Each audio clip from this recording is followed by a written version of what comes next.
Hello and welcome, ladies and gentlemen, to a smoky Wednesday night here in Sydney, Australia, as we get ourselves ready for the final week of Overwatch Contenders Australia Fall Series. That's right, we've been able to go through a decent amount of teams so far and a decent amount of Overwatch. We've got to get ourselves to, once again, another final couple of days. Kev, by my side once again. How you doing, buddy? What's smoky, man? Like, I'm trying to figure out. I mean, I drove up from the south and having to go through a lot of the backburning. It's quite smoky around here. Right.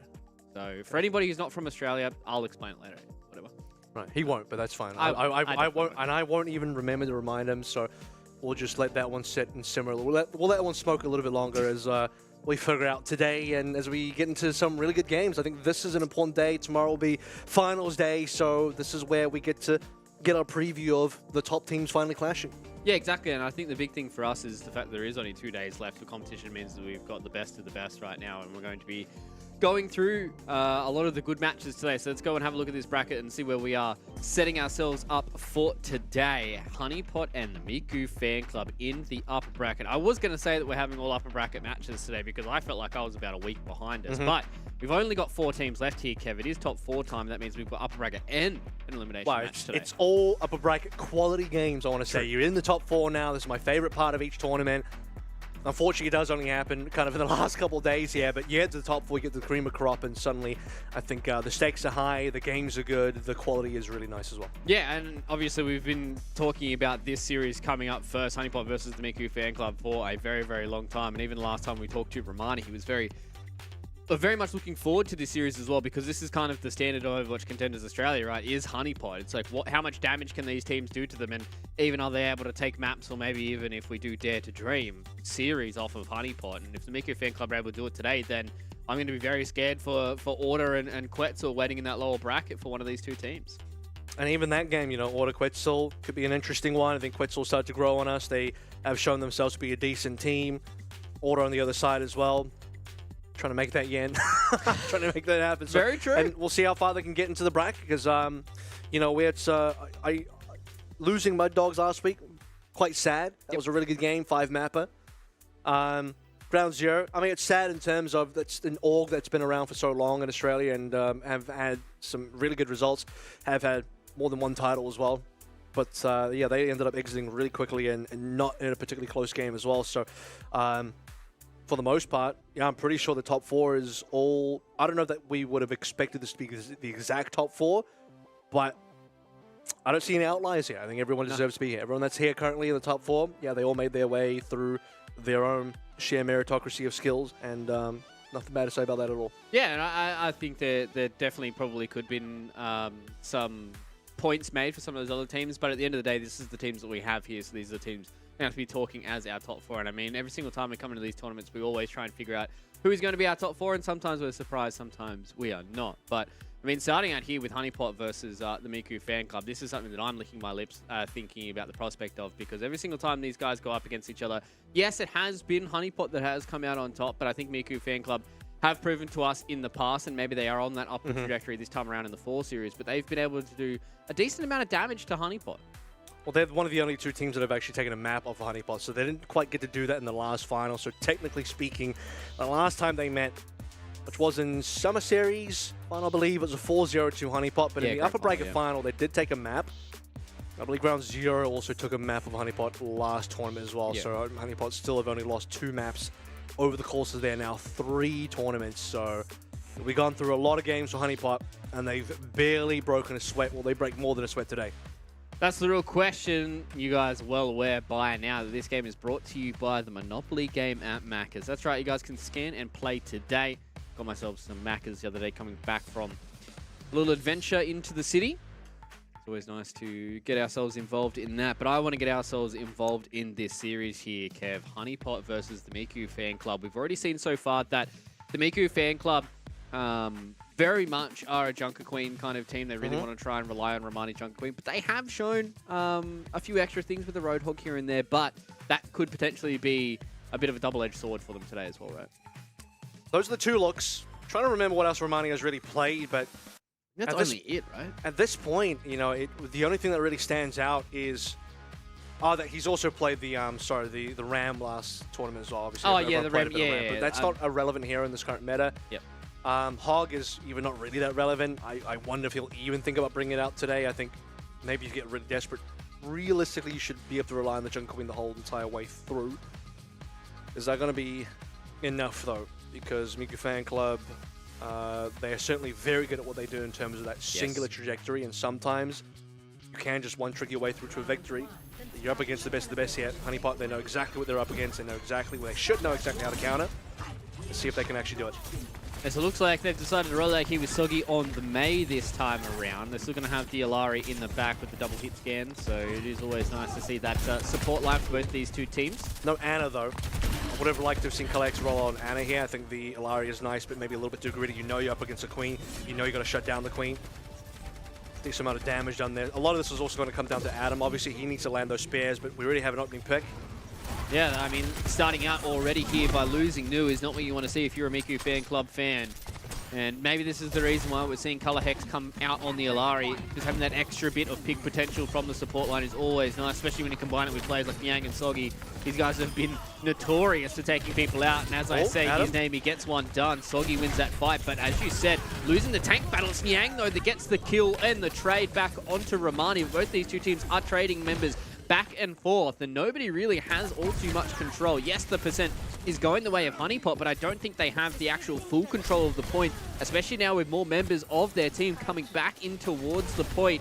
Soggy will get himself up and away, almost away there from Nu, and now Adam's going to have to go in with no support at all, and they will just eventually get themselves some more percent onto the board. Well, the problem is the positive trading for Miku Fan Club. August has obviously done a lot there, got multiple frags in the last fight.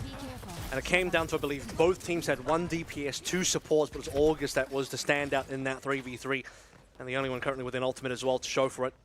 Some decent delaying there by Honeypot to get a little bit more percentage, but you needed Soggy to be able to live long enough to get Adam back in. I think at some stage, Honeypot have to realize maybe you just got to give the point away. Consolidating a little bit quicker would be worth it. Adam dying twice in a row, maybe not worth.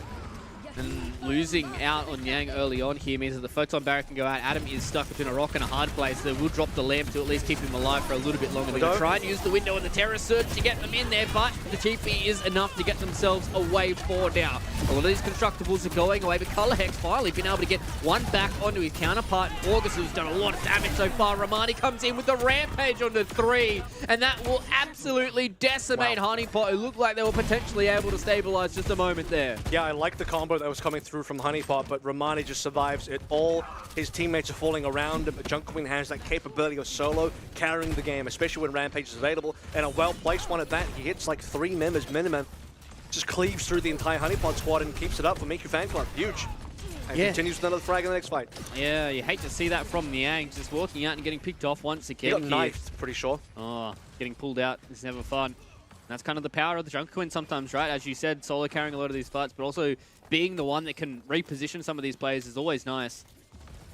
Getting to the scary points of the percent board right now, Kev. 80% plus for the Miku Fan Club, and this fight is probably where it's going to determine how this map will go. The Dragonblade's going to go out from Olam. Does a lot of damage so far. Hasn't been able to do much, and Yang will say see you later to him with a rail to the chest. Nu, though, gets the trade onto Adam, and as you said, with Adam going down, that is hard for Honeypot to try and push through here. They just don't have the bodies, and with the Photon Barrier going up, they need someone to try and touch, and they get it done with merit, but it will not matter for them because everybody is going down. Maybe Adam can do something on the Doomfist. No, he won't. Miku Fan Club get first point on the board. Yeah, well played. Super well played with Miku Fan Club, and it wasn't even just the Romani solo carry itself with the clutch in the middle of that map. It was everything around it. We start with this sort of August situation in 3v3, talk about August actually having his own clutch where he gets a number of kills to allow Miku Fan Club to start getting ahead in the fight. They were down a percentage, but they were winning the fight, which means it allows them to cap, take control. You want to be a Jungle Queen squad that is already in control and you have the space to back out and then come back in. You don't want to have to be retaking as this type of team. The new swap over towards the Symmetra is really important as well. I'm surprised that they maybe didn't go towards that earlier, because if you are going up against Honeypot, the Sim is going to be important in accessing the back line, otherwise you're not going to be able to punish them. Speaking of punish, I still think Color Hex should be on an Ana here, because you need to be able to punish Romani. He got away with a lot there. Romani did a lot of the hard carrying for Miku Fan Club, and one of the ways to shut that down is with an Ana.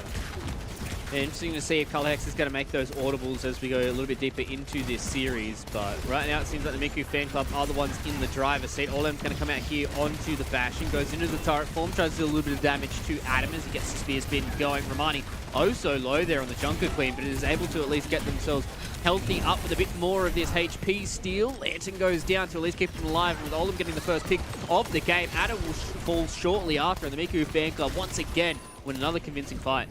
And then now struggling against the Bastion as well. There's a couple of options for the Bastion. Adam can go Doom here, but ironically, Ana would also be good versus Bastion. So that's two things Ana be really good against. I know I'm definitely harping on that one, but yeah, it's for a good reason. It definitely does a lot to counter what Miku Fan Club is trying to do. It's already on the back foot early. I end up seeing Honeypot lose their third ever map in Contenders Australia if this continues, because things are looking great for Miku Fan Club. They're ahead in the majority of the ultimates. There it is on board though. Should have double ant matrices at the same time.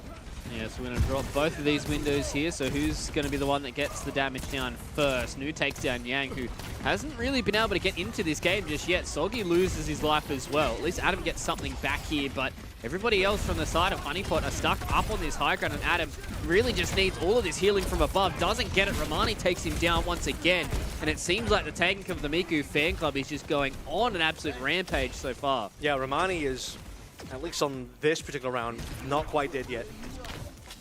And with Soggy and Yang down, there's just no damage. You don't have the damage to take the Romani. Marissa's not going to do it on its own.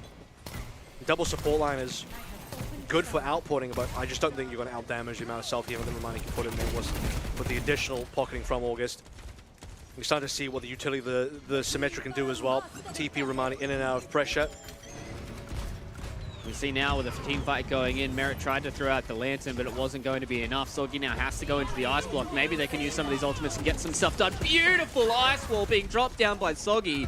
It's not enough because they get the response from the beat from Frogger. They at least get themselves 2 kills off the back of it, but without Adam here, it is going to be hard for them to take control of this space once again. Romani will just be able to stand around with Frogger, and with one more member going down for Honeypot, this does not look good for them because this is starting to get towards final fight territory. They need Yang to survive. Well, they can't cap because Romani's still alive, and it's difficult to get this kill. And as long as Romani's alive, the point will be contested. Frogger's still there healing, speeding Romani around. And based on that, despite losing so many members of Miku Fan Club, they never actually lost the point. Oh, Colorhex, he does drop down the Suzu, but that means it's perfect time here for Romani to go in. He gets the Lantern to keep himself alive. Maybe Nyang's able to do something here with the Tactical Visor. Doesn't find the heads of them, though, and they don't touch the point. Honeypot, they will lose their third map in just as many tournaments, and the Miku Fan Club, they come out of the gate swinging. And I gotta say, you know, this is that first map was not close. It was very Miku Fan Club favorite, especially this second round of Mecha Base. You could actually see from the POV, especially on Yang at the end there, everything is scattered. Like, where is the Honeypot squad? They're not consolidated. Everyone's sort of doing their own thing in different areas of the map. Lack of comms and discussing who's actually going to go for the touch there. Adam eventually went for it, but like, whose job really was it? Maybe it was Adam, but it just didn't happen in time.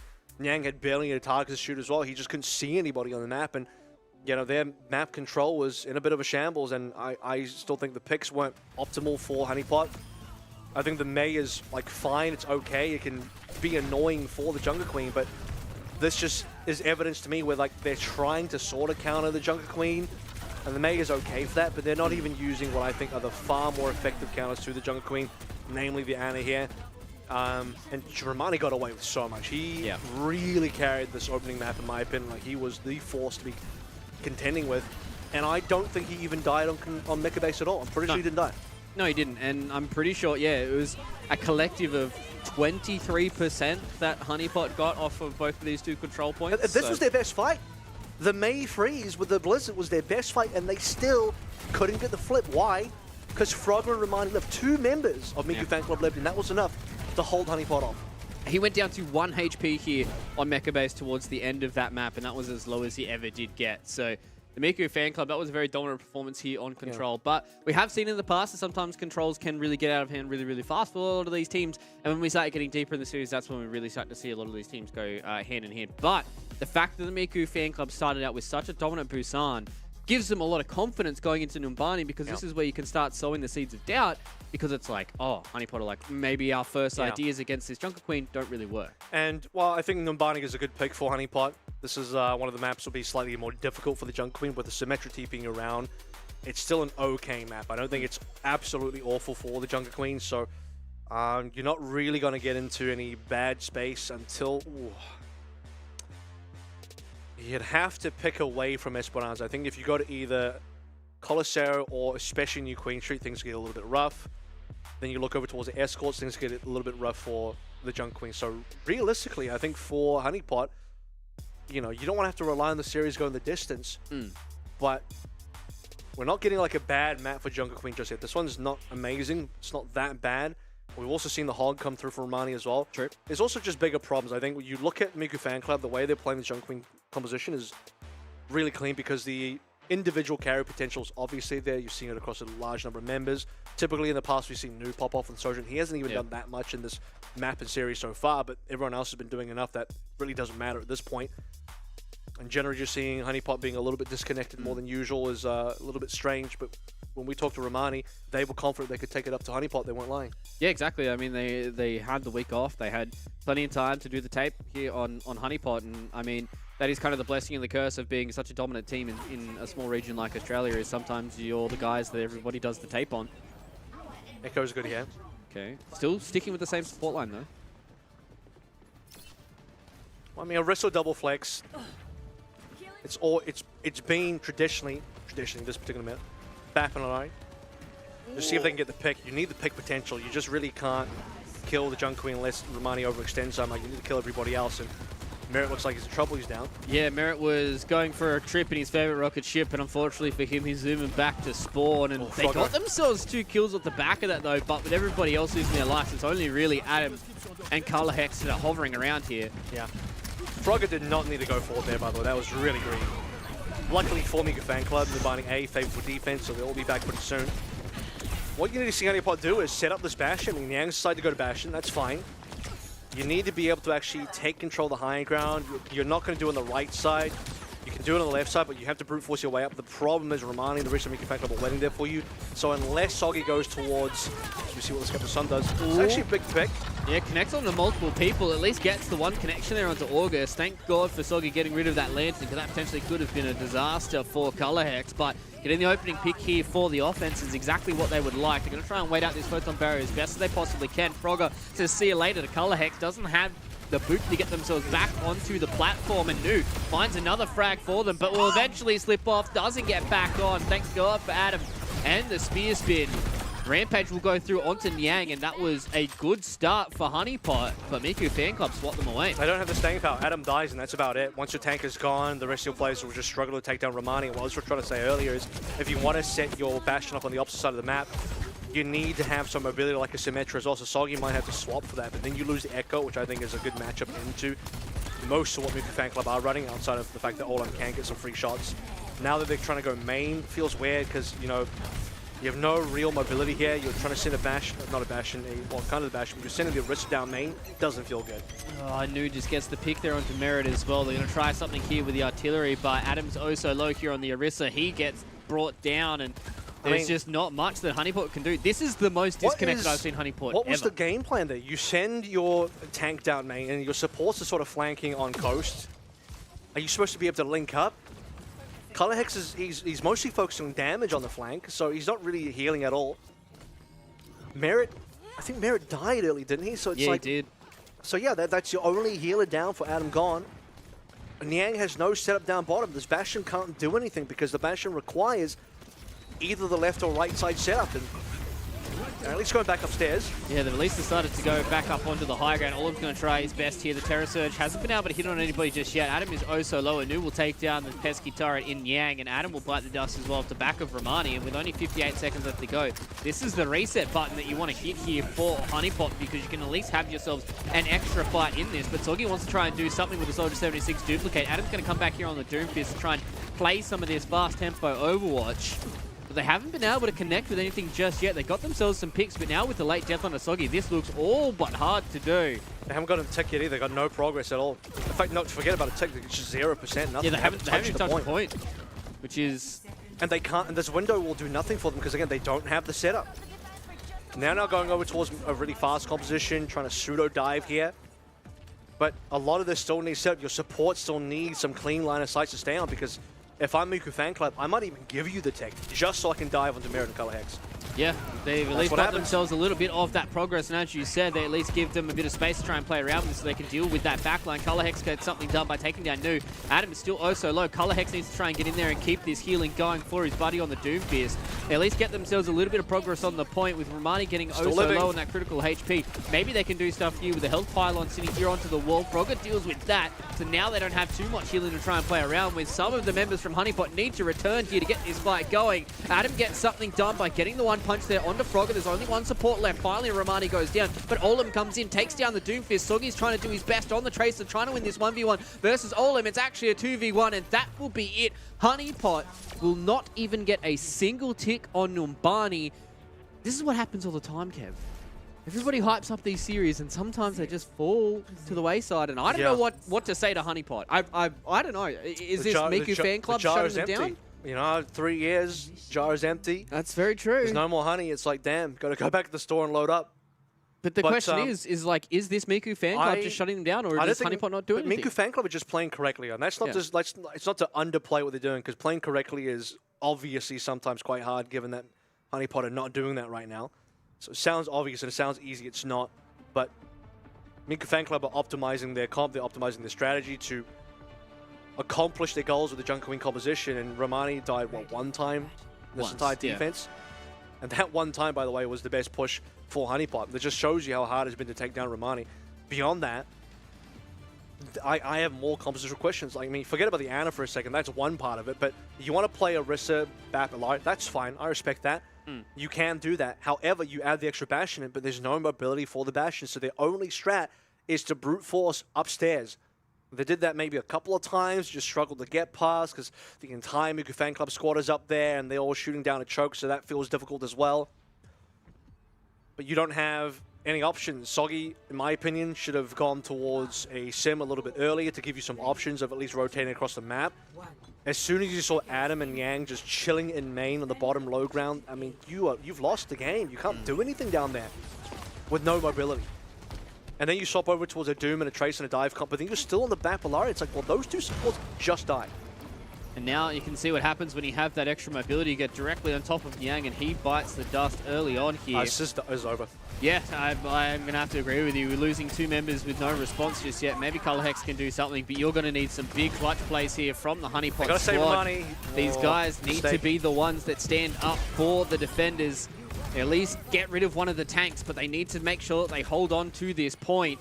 Yang comes in, puts a lot of pressure back here on August, and they will, from what it looks like, Kev, thwart this first attack. Well, they got rid of Romani. That was an important part. Surprisingly, he died there. I think Frogger dying was part of that. Yeah. And August just didn't have sightlines, maybe, but August needed to focus all attention on keeping Romani alive because Romani was getting a lot of attention on the opposite side. He was on point. He was drawing members down. And that was looking like a cap because we had, what, a 2-for-0 trade at one point until somebody finally died on the Miku Fan Club side. Soggy got oh so low. Was able to at least get some of that healing back, and they've gone up into this left-hand side of the high ground. Haven't been able to find the sightlines just yet. Adam is stuck on the bottom side. At least wins the fight there against Romani, so they do lose both of their tanks, and this is where everyone needs to start winning these 1v1s, start clutching up for their team. Color Hex goes down. Trades back and forth for both these two teams. We've got Merit and Yang still sitting here onto the point, but it's Soggy in the sky, which is going to be the scary member. Miku Fan Club, much like Honeypot, have walked into a trap. I think a lot of the difficulty with Miku Fan Club at the moment, despite getting some good push, is that they're struggling to catch the mobile members. You have Soggy in the skies and Yang's on a Tracer. You're just not going to get these DPSs unless somebody makes a mistake. So you kind of have to go for Adam. Beyond that, you'd like to go for one of the support members. But given that it's the defense now for Honeypot, they have a lot that they can play with in terms of falling back and some upward mobilities there as well. That's a good catch, the Flux. Yeah, that's a big catch on the Flux there, but do they have the extra bit of damage? This Photon Barrier is doing a real annoyance and just splitting this battlefield in half. They did a lot of damage there with the Captive Sun, gets there onto Nu, takes him down, Laser Beam goes into Romani, and they say see you later. The Miku Fan Club walked into a whole boatload of ultimates of Honeypot, not before expending their own. They won't get any progress on the point. Are we going to have two full holds here, Kev? Well, that would be a draw.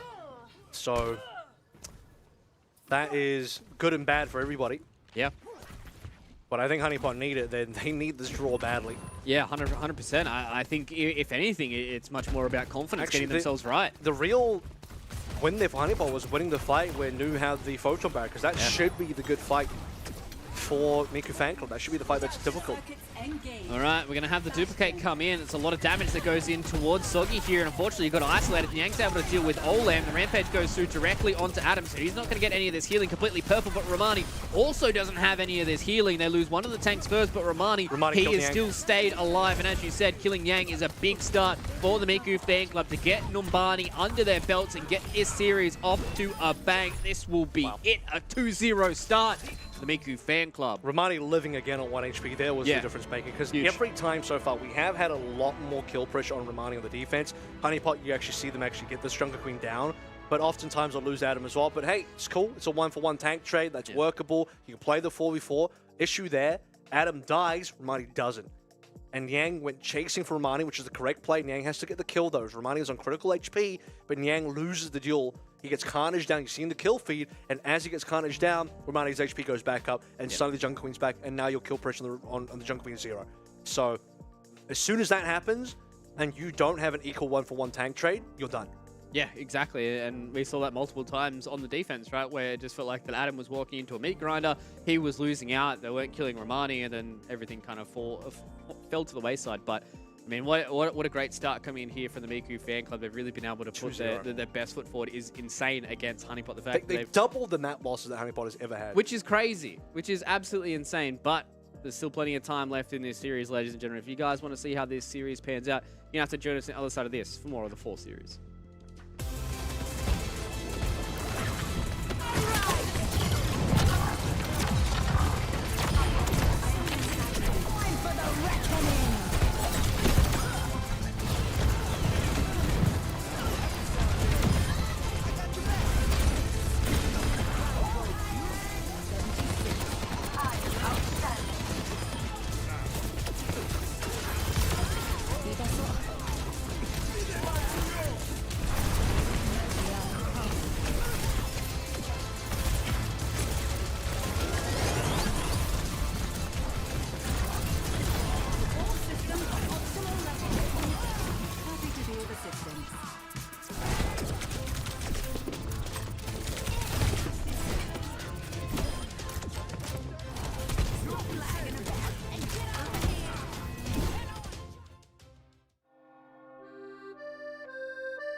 If you'd have told me at the start of today that I would be noticing a 2-0 start to this series, I would have said, yeah, for Honeypot, right? You'd say no. The Miku fan club, they've started out this upper bracket final, 2 maps over the top of Honeypot. That's even believable. What's not believable is when you actually add the caveat, no, it's also one-sided. Yeah. Because both maps have been one-sided. You think about it. It's been, okay, it got a little bit more interesting for the defense on Numbani for Honeypot, but it's still a full hold into just cap 1 tick. Which is like, when you look at the actual stakes of it, very one-sided. Despite, again, the defense starting to look a lot better. But had we gotten more of the map, let's say we got into B, then you're allowed to make mistakes. Okay, Romani lives on, what, 13 HP? Fine. Yeah. They cap A, and now we just defend B. But the real mistake was made earlier where we just don't get to play B.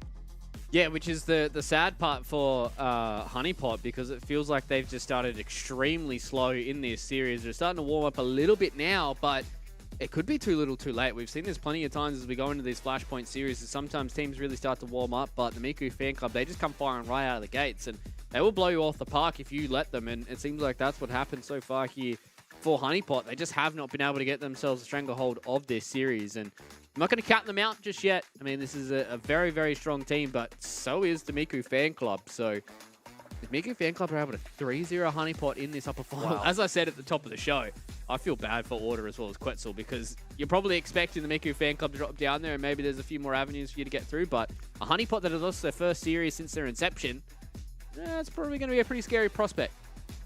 But there has been some subs made. We've made a sub in the DPS and the support line now for Honeypot. I don't know what's scarier, having to face Honeypot in the lower bracket or eventually beating Honeypot, then facing the Miku fan club that 3-0s Honeypot. Yeah, that's very true. That sounds very scary as well. So it seems like it's a lose-lose scenario for all of those teams in the lower bracket. And you know what else is? I don't think Flashpoint really improves the matchup for Honeypot at all. I mean, no. There's not that much verticality on New Junk City, right? It doesn't matter where you go. So for us in New Junk City, they might as well be the same map. I mean, you're playing into generally a pretty good map for the Junk Queen. At least we got the Sim TP out for Nami, as Nami is one of the members being subbed in alongside Bertlog, so obviously you got to play Lucio on this map. But if you want to play the Bastion, you got to play the Sim, and I think that was one of the key pieces that was missing on Numbani. Yeah, and I think you can kind of see that they had some issues with the compositions they wanted to play, and now they've just changed it up, and this is the best place for them to start. A lot of AoE damage just went down there on the Miku fan club. I believe that was right click coming in from the Bastion. So Honeypot, they want to try and tip themselves on the other side of this circular little dome. They want to try and find Frogger, but he gets himself separated from the rest of the team. We will see Olem dash in, and he will lose his life. But Bertlog, though, loses out against August. So it is one support now. We're losing for 1 DPS. So the Honeypots, they need to be careful about not losing Adam too early on here until Bertlog comes back into the fight. August has done well, honestly.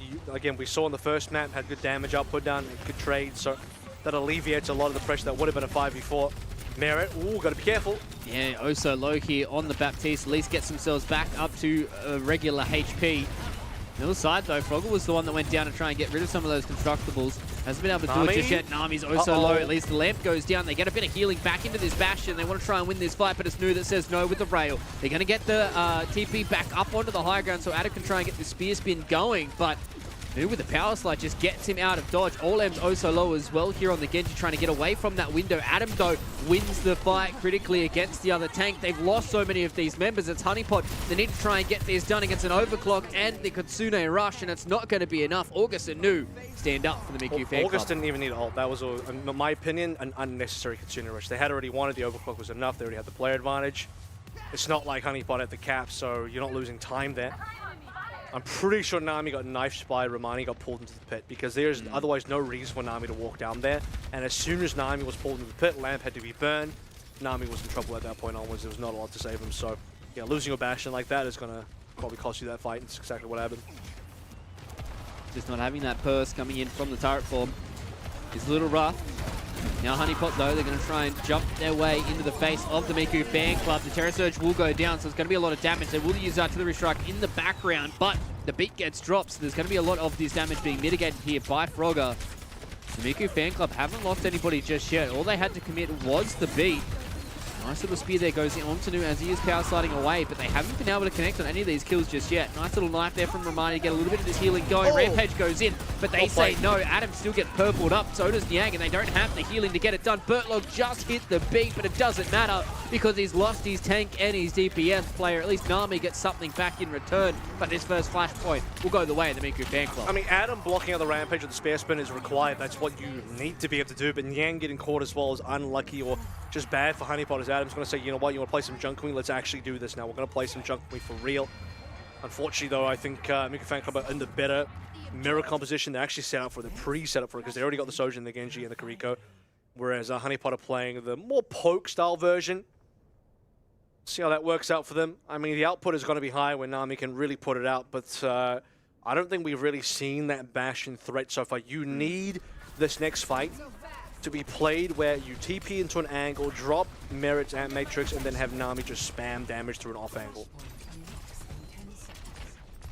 So, seems like the work is cut out for them so far here, so this is going to be the angle they're going to try with the window. They had to drop the lamp as well, but this is with the photon barrier, so let's see how much damage they can do. Nu gets taken down by popping that overclock, so he's not going to be a part of this next fight. Dragonblade gets pulled out by Olam. Wants to try and hit some more of these members. They respond with the beat that was held on from that last flashpoint, so the Genji doesn't get anything done. Romani, though, finds the kill onto the Baptiste, and Nami will say see you later to Olam. And Adam's going to try and get in their face with his own Junker Queen and see what damage he can do. The artillery strike now will start to cut off some more of these angles for them to try and walk into, so they're going to pop the beat to get in. Nu with the rail onto Niang, gets that one done. Nice little knife there from Adam to snipe out on the Frogger, but they lose another one at their DPS, losing out on Nami, so they don't really have the HP to stay around and fight here. They need some more of this healing to go in onto the Adam so he doesn't lose the fight off against Romani. He gets a lot of healing off the Carnage, but it won't matter. See you later, says the Miku fan club. Only 47% is what you'll get here. Honeypot. Flashpoint is ours. The sound barrier was good from Bertlog, but Honeypot needed to find some frags during that time. They just couldn't. Frog will eventually respond with his own. I think Adam got one in that fight, which is decent. Yeah. But you need to see this sort of Bastion, again, Bastion, Baptiste sort of mix up that needs to work. They need to get way more out of that. And they're just not finding, during the turret forms, any amount of significant damage that are leading to play advantage and kills, as you just see Nami back again. Oh, what a rampage. Hits on the 5 members and they've got nothing to respond to it. Yes, there might be a lamp. They got a lot of damage, but they actually get more on the backswing.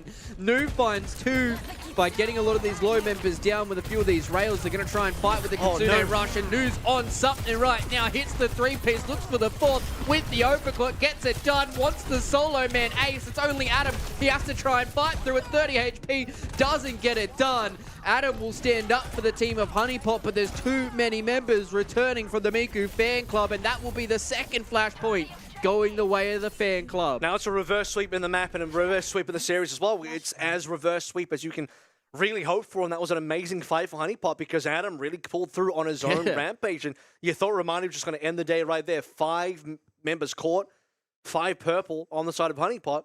They actually all lived for a while, and then Nu pulls the overclock and gets a 4K. He nearly had the ace on his own. He was this close to just getting Adam down. So that would have been a solo. It would have been maybe one of the most incredible plays we've seen in all Contenders Australia. That was in a situation where you're down multiple members, you're almost guaranteed to lose a fight. One play just pulls through like that. Would have been huge. I mean, that still is maybe the best play we saw in this particular series so far, even at a 4K. And it allows the rest of Miku fan club to be able to retain possession of that point, cap it through, set it 2-0 on the flashpoint itself. And now Honeypot are really in trouble. You know, you want to talk about the potential of getting 0-3, that just skyrocketed. Yeah, I mean, it's kind of crazy that they could get 0-3 without scoring a single point. Is also across the entire series. Across the entire series. Which is unbelievably one-sided. That's a 0-point lockout. Yeah. That means you got pounded. You just got destroyed. Like, there's no two ways about it. Which is crazy to think about it, because we're coming into this series saying that what can the Miku fan club bring to be able to put some hurt onto Honeypot. And they've been able to bring whatever this is. Their Junker Queen shenanigans are really working out, because these guys, yes, they may be playing the same composition they've been playing all throughout this tournament, but they are goddamn good at it. Tell you what, Mud Dogs left us too early. They went to 5 against Miku fan club, just saying. Very true. It's transfer of property, right? That's how it works. Transitive property, I believe. Either way.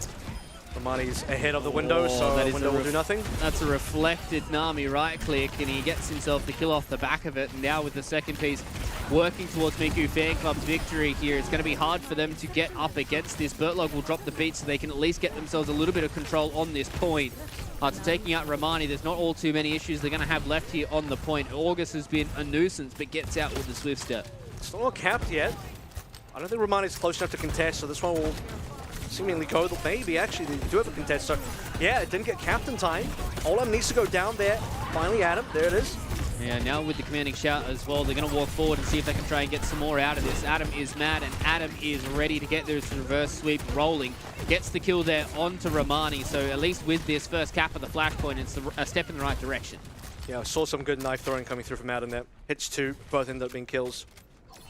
Olam number 1, Romani number 2. And being able to beat Romani in that heads-up situation as well, good for the confidence on Adam, who now leads an ult charge for the Rampage. Bertlog as well had that sound barrier over Frog, which was quite important for actually gaining control at this point. Took a while for Honeypot to actually start to win and get the cap.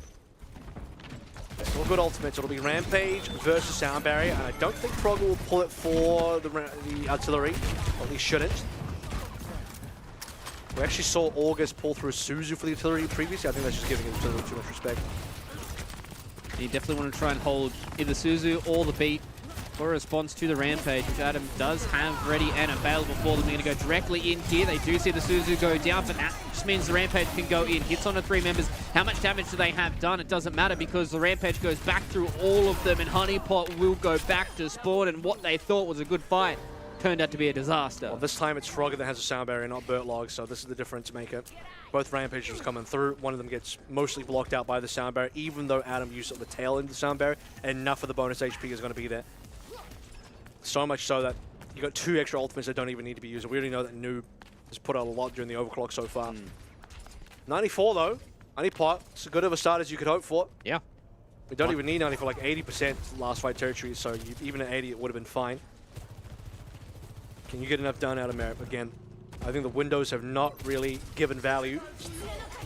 You're going to try it now. I'm going to try and pull some of these members back out onto the point, so Adam's going to use his body to at least get some of this positioning back. He's oh so low there. They have to be careful. They're going to throw the lamp out into the Jungle Queen to try and make sure that she will live a little longer. Nami walked forward and got eviscerated. He will lose his life on the Bastion.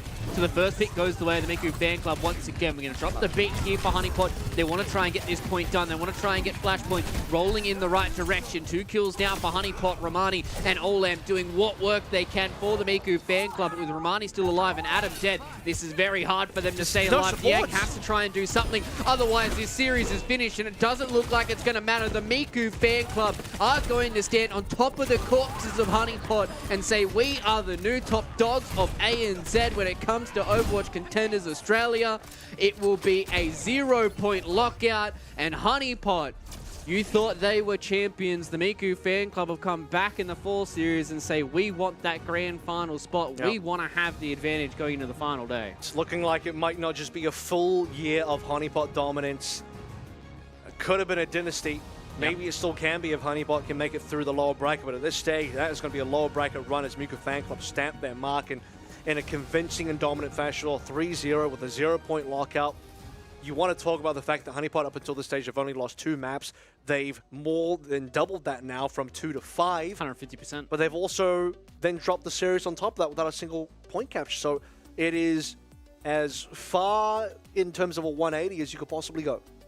Yeah, and it's just, I could understand, you know, at the end of the day that if Miku Fan Club got themselves, you know, a tight 3-2 victory, it'd be like, yeah, that's kind of understandable. But the fact that it's a 0-point lockout, 3-0 against Honeypot here in this upper final, that's what really is shocking me today. The Miku Fan Club, we've known that these guys have been a very, very strong squad, and even last time we talked to Romani, he said they definitely feel like they've got enough to be able to take down Honeypot, and they came to party today, and Honeypot were not ready. And you want to talk about like a team that can just play one style but kind of master that? Yeah.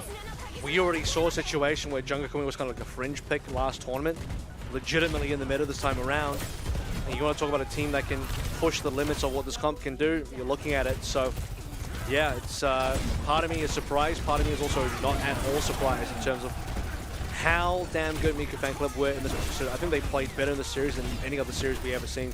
So, because we saw, you know, the Mud Dogs take them to 5, and that was maybe, if you look at that and then you look at this, you're like, wow, you're looking at the same Miku Fan Club in that series, you probably think, yeah, they'll probably struggle versus Honeypot, surely. But coming to today, this just looks like such a clean team. Overall, everyone's fragging out, everyone's clutching, everyone's doing something that is putting them ahead of their counterparts. I think that was the biggest thing for me, right? It's not just like, one person's having those, those crazy 1v5s that we almost all knew have just before, but it feels like everybody is firing. I think August played, I don't want to say the perfect game, but I think August in this series was my standout MVP. I think he's Susan Artillery, so he's a minus points for me. Over respect on that. But yeah, I think a lot of those players really were like, at least one step ahead of all the counterparts across on Honeypot, and I think that was the biggest difference today. And I mean, what a way to open up that day. There were fights that Honeypot probably should have won that were then clutched up by Miku Fan Club. Map 1, it was August. He won that fight in the middle there. And then we slowly started to see Nu come in, especially towards the end. But Romani had insane situation in Numbani. In the replay, we caught the 1v1 between him and Yang in the corridor. Like, that was very important for the final attack as well. They actually got them Numbani. Then Nu just had incredible clutches on New Junk City. We had the, it wasn't quite a 1v5 because he had one teammate. Yeah, it was like a 2v. But, like, he killed 4. It was like a 2v5 and he killed 4. It's just stuff like that. Yeah. Unreal plays coming through individually. And everyone's having their moment in the sun to prove themselves and be able to, clutch up a situation that should have been losing. And you add enough of those together, it's like Honeypot, they lose the fights they lose, and they lose the fights they're supposed to win as well. So you're just not winning. Sometimes it's your day, and sometimes it seems like today is Romani's day because we've got him on the line here. Let's have a chat to him to see how he feels after this series. Romani, mate, congratulations on a 0-point lockout against Honeypot, getting 3 map victories when they'd only lost 2 in their previous 2 tournaments. How are you guys feeling after a win like that? I would be lying if I said we weren't feeling pumped up after that. It was definitely a very satisfying win. I'm proud of my teammates. And again, thanks for the congratulations. Appreciate it. I know you guys were obviously confident coming into this because last time we spoke to you, you said you were ready to take on Honeypot, but surely at some point, something must have switched as well. Where you're like, so at what point during the series, you're like, hey, I think we actually are better, because it's one thing to think you're better and then to get in, you start winning, and then you know that you're actually better in the series. So when did you realize, at what was it in the first map, even you're like, hang on, I think this is going to be a win for us today? Well, it definitely seemed like the things that they've been trying to scrim in practice had not been working. Definitely in the first map, they were trying to throw at us like the Orisa, the Bastion, the Elari that's been playing so much in a lot of other Contenders series. When they were throwing that at us and it wasn't working like quite at all, that was really when the switch happened for me. Yeah, I mean, at this stage as well, it's like you've beaten what is meant to be the top team in the region. I mean, you guys were already in that upper echelon anyway. In the past tournaments, you were in that top 2. Now you're firmly in the finals, maybe even looking like the favorites in the finals. You've got 3 other teams there with Quetzal and Honeypot. It's like, well, who's really left to challenge you? What else is left in the tank for the other 3 teams to get you? Well, I would say that a JQ Mirror is probably in the cards for our next matches. I think that is probably the best, but I feel like each and every one of my teammates are better than most of the counterparts that anybody can throw at us. And I'm really honestly proud of how we played today, especially. And I feel like we can carry that energy going into the grand finals going forward. Hell yeah, we're super excited to see what you guys can do in the grand final. Before I let you go, Romani, enjoy such a momentous victory. Do you have anything to say to the fans out there that have been following you guys since the start? I gotta say, I really appreciate each and every one of you. Shout out to everybody who's chanting Miku Fan Club in the chat and everybody who is really just supporting us from behind the scenes. Appreciate all of you.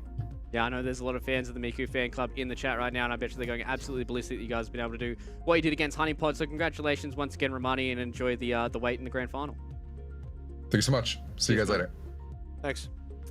Romani's always, he's definitely getting towards the top of one of my favorites to talk to here on Overwatch Contenders Australia. And I mean, what a way to win, man. Like, it's usually when some people win like that, they go a little ballistic, a little off the walls, but Romani was able to keep it nice and concise in the interview. And I mean, they've obviously worked themselves to be able to get towards this point. I think for me, like, it was mecha base on Busan that I'm like, oh, this is not looking good for Honeypot.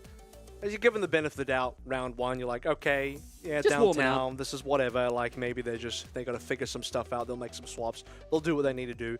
And you just see them just kind of bash their head against the wall and make a sitting. It's like, oh, this is now I'm feeling worried about them. So for Romani, he kind of said at some point in the first map, and for me, it was like, by the time you get through Busan, Like, I wasn't even feeling confident for Honeypot going to Numbani because I'm looking at like, this is not even that bad for Miku Fan Club. So this could be a one-sided series, and it was. It definitely was, and with that one-sided series out of the way, it is time for our Macca's play of the game.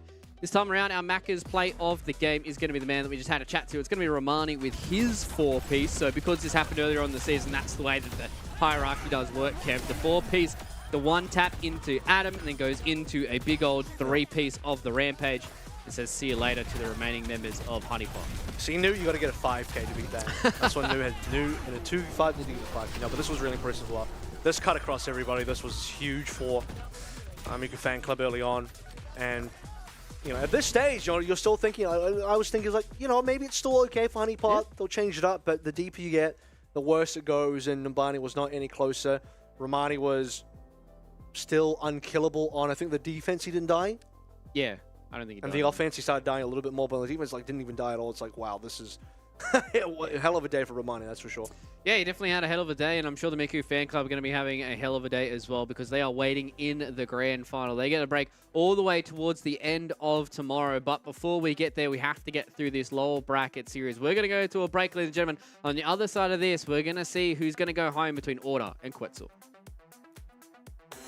Finally been able to get one back onto his counterpart. August has done a lot of damage so far. Romani comes in with the Rampage onto 3, and that will absolutely decimate Honeypot, who looked like they were potentially able to stabilize just a moment there.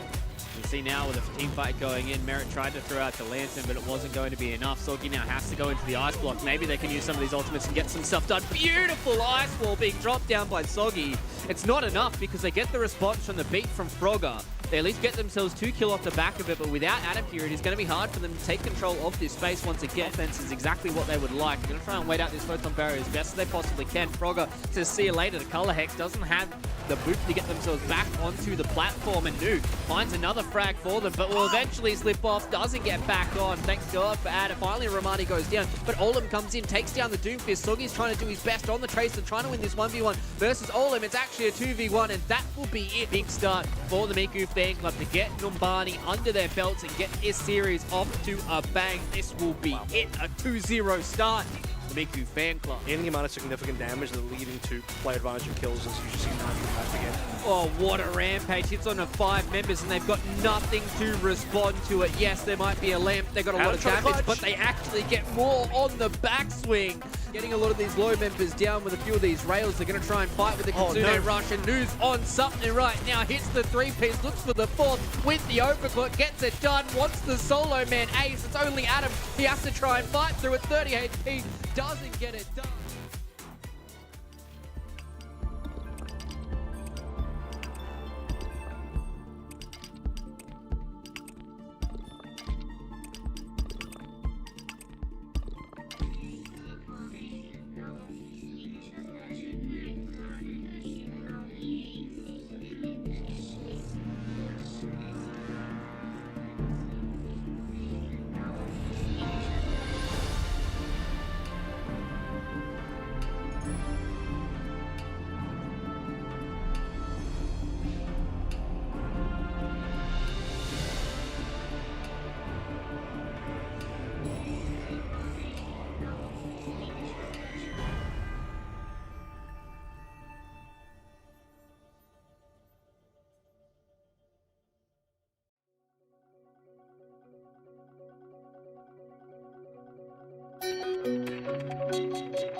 The Monopoly game at Macca's is back, with 1 in 4 chances to win, and prizes like a $10,000 Amazon.com.au or Webjet e-gift card, fuel for a year from Ampol, and more. Get into Macca's and play today.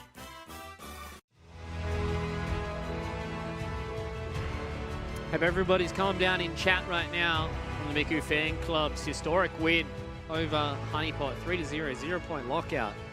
We've got an elimination game to get to. And we need to start talking about a few other teams before we start talking about that grand final match where the Miku Fan Club are going to be waiting for Honeypot plus the winner out of this to determine who's going to go into it. And fortunately for the loser, Kev, they go home and they don't get any more yen this time around because there's going to be Order as well as Quetzal going head-to-head in this lower bracket match. And both of these two teams have had relative success. I would probably put Order a little bit higher than what I've seen from Quetzal, but at the end of the day, never going to count out Quetzal because of our man Nanda. Yeah, he's going to skew the game. And I think Order are particularly at risk of facing the Wrath of Nanda in the skies because, well, not a lot of heroes that they play that can look up. Well, hopefully they can look up, and hopefully you guys at home are aware that this game is brought to you by the Monopoly game at Macca's. Scan and play today! Get yourself into Macca's to get yourself a part of the Monopoly game. So, Kev, question on everybody's lips. Has everybody warmed up their upward movement on Order? So there's going to be a whole lot of looking up in this series. Yeah, check the skies, check the forecast. I'm already seeing Ryan. It's like, I do expect the Ryan. I think Quats wants to play the Ryan. The problem is, if you play the Ryan, you got to open yourself up to some problems. You look at Quats' hero pool, it's like most of the picks are going to open up problems. He also plays a Jungle Queen. Yeah, not particularly great into any of the flyers. Maybe you can just outpace it by just killing the players on the ground instead if you just rush them down. Ramantra's not relevant in this meta. Play Rissa, which is like not ideal. It's just okay. Doesn't feel great. What I'm trying to say is you need to play the Diva, which Jacob does play. I was going to say, what's bringing you happiness here, Kev? Because it seems like you've given me a whole lot of stuff that isn't the source. There's one hero that is. What's the source? I already said it. I think you Diva. have to. Well, if you want a hard counter, I don't know when Nana's going to pull it through. I mean, really, it could just be all maps. But Antarctic, Peninsula doesn't really. I don't know, man. I don't feel like I've seen anyone ever really try it on a map like this. It doesn't seem really friendly for it, but Someone's going to do it. It's going to be him. Yeah, okay, here it is. So, wasting their time. I was going to say, like, surely you test the waters, right? And you see how they deal with it early on. If they can't deal with it, then you just get yourself some free movement. We'll see what it's going to look like this time around. At least Felix is able to stand up, and it seems like Crimson says, see you later to Nanda. It's going to be on the Nanda duties, it seems. Felix goes in, takes down Sekiro in that turret form, and now, unfortunately for Mr. JCap, he has Ryan in his face and will have to back away from the point, which has unlocked, meaning the first bit of percent is going to go the way of Order. Then it's going to come back on the Echo. So maybe a little bit harder for Felix to hit. That was surprising. Like, you don't really think a Bastion and a Sim are going to really do the work there. I mean, for the Sim, you have to land the right click, which should be pretty hard on a playing character. Well, Nana's got two of them that you can play. Here comes number two. Usually you'd see Nando already on an ultimate by now, but he actually died in the first fight, so that slowed him down. Yeah, slowed it down a little bit. He's still going to be the first person towards an ultimate with the amount of damage that he gets done, and he has taken down Felix, who was the annoying counterpart in the original engagement. They're going to drop a window here as well, and Nana's going to get bitten once again by Crimson. Atol is sitting on this pulse bomb, wants to try and find something in towards this window, wants to see if he can take down Crimson, gets him done with the stick. He got lamped. That would make the most sense there, so Crimson does not go down. That was the first ultimate, by the way. Instantly deletes Nando, didn't even get a chance to make a copy of anything. And now Felix coming through on the cast, which is going to have a little bit more counterplay. Woo! Decent nade. That stops Atol from flicking away. Yeah, you like to see that coming back in on the Cassidy and just doing the pew-pew and throwing out some sticky nades. Gets it done, takes one down. Play to Yen, gets rid of JCap as well. And unfortunately for Quetzal, have not been able to get themselves a foothold in this map just yet, with 60% going away from them so far. And especially if they get this kill here on Nanda, and Felix is just hitting shots. Numu goes down next, and more percent. I mean, they could have even just staggered Numu there. I don't think they even needed to get the Mercy down that early. Numu wasn't going to get a lot done, so make things slower for Quetzal. Prolong the pain a bit longer. Yeah, I'm liking the cash swap as well. This has done a lot of work so far. 4 ultimates nearly on board, soon to be the Shadow as well. That's where it's going to start getting a little bit spicy for them. They will get the Terror Surge goes down, does a lot of damage to some Destructibles. That's about it. Nanda takes care of Play 2 Yen by going into this Reinhardt, and now finally Quetzal get themselves a team fight victory. But is it going to be too little too late? 92%, 94, 95 is what they're going to end up here. So Quetzal only really have one loss left in them before this map will be going to a second. I think Order could have put more in that fight as well. I mean, they had more to play through. They had Sound Barrier as well. But they want it quite conservatively. Especially, you know, it being 95-0, right? If they get themselves this win, we go on to the second sub-map, and they're starting off with a bang. They're going to go high ground rotation with window. Oh, no longer window available. Crimson just gets destroyed there. That stickies into just a few couple of He didn't lamp shots. either. He didn't think he was going to die. There's just a lot of damage that came in there from Nana, and he jumps directly on top of Felix as well. And once again, they just have not looked up towards the sky. Quartz at least get something by getting the kill on the sector, but they will be rezzed by Numu, and that will be another fight for Quetzal. That's what you need to do as Quetzal. You need to stop the rotations. You recognize you're about to rotate for a potential window play. Somebody just goes down there, and with that kill from Nanda, makes things really difficult. But Crimson probably could have just immorted it. He didn't drop the immortality field, and that was a mistake. Probably didn't think he was going to die, but you have to show a little bit more respect.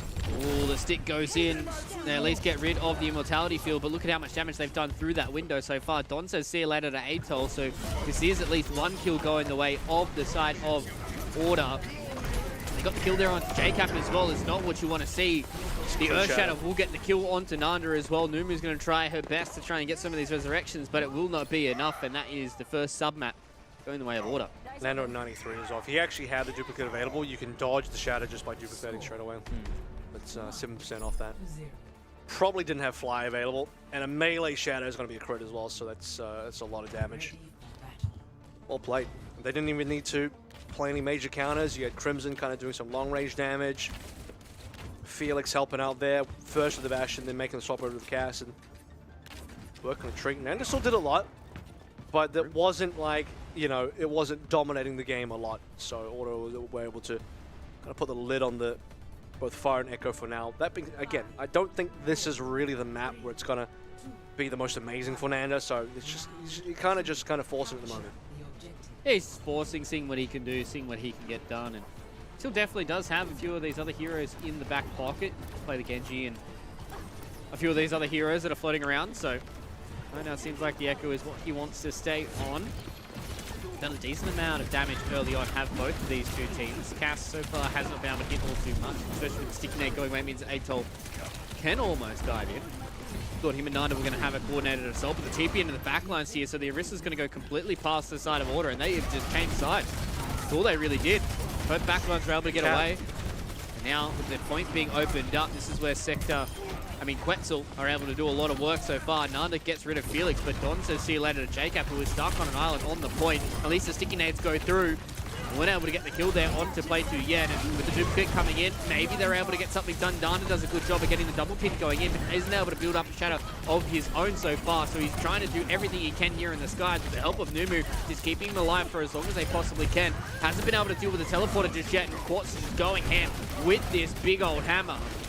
It's one kill there onto Sector and looking towards more members as they start to trickle in here from Quetzal. We've seen the Pulse Bomb come back up now, but with the TP going in, they just get onto the back lines of Quetzal and it's hard for them to try and hold on. They get pushed off the point for now, and with 30% going the way of Order, Quetzal want to try and get this team fight going. It's been hard for Quetzal and Nanda to be able to actually find targets. They keep trying to find a specific kill, but then the TP comes through and they get bailed out. Let's see if this Pulse can do anything, because Ultimate's starting to come online and things are starting to get really good. There's the Immortality Field once more to save Crimson. So well aware that Immortality Field was going to come down, but at least now with that cooldown being committed, they're able to at least try and get in and do stuff that they want to. But Atol will be able to get the kill there on the play to Yen. Felix goes down and under as well, and Don hitting a beat only on 2 members isn't able to really do much for the team, and Quetzal will just hit the go button and try and get the kills, but Don wins the fight against Nanda. That was a double support fight against the Echo. They're able to stay alive for much longer than what I had expected. With JCap going down as well, Quetzal have not been able to win this fight handedly enough for me to feel confident that they're going to get this point back. Yeah, well, starting to look good for Quetzal for a little bit there. The 2-man beat means that other 3 members were still out in the open to get picked out, and some of them did. I want to just hold on strong. Don even getting the kill to Nando I think was pretty huge in that particular fight. So now we're approaching end of map potentially. Shatter gets very good here as well. Nothing to block the Shatter this time around. I mean, you got a lot of flyers, so you have to check cooldowns, but otherwise the Shatter should be free and will land the kill.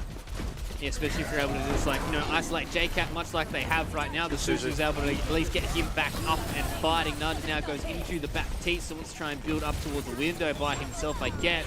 Pulse Bomb goes a little wide though. Play to Yen's going to try his best here with the Symmetra to laser beam down some people. Quartz does a beautiful job at just isolating the Tracer with no blinks left. Gets the kill there with a Flame Strike as well. Duplicate will go in and out in a flash from Nanda. They want to try and commit onto this kill onto Quartz, but they don't get it done. There's too much damage being done to the rest of the team of Quetzal here. The bomb's going to go in. JCap claims one on play to Yen. Gets the remake as well. So maybe now with the extra bit of HP, they might be able to stand onto this point for longer. But Order have not had to worry about all too much because they are winning their fights. And with a 1 versus 3, this is all but done for them. Nanda isn't able to get towards the point, and that will be the first map of Antarctica going the way of Order. Super well played. 2-0. A little bit of back and forth there, but ultimately it was mostly Order favored, I think, on both of those particular rounds. Yeah, again, I don't think that's the best map for either of the Flyers. So opportunity now for the side of Quetzal to be able to pick something that'll be a little bit more appropriate. Immediately Numbani comes to mind. A is very dominant for Flyers, so that's going to be Nanda's playground. You need to be able to go towards maps that will be favoring your hero pool.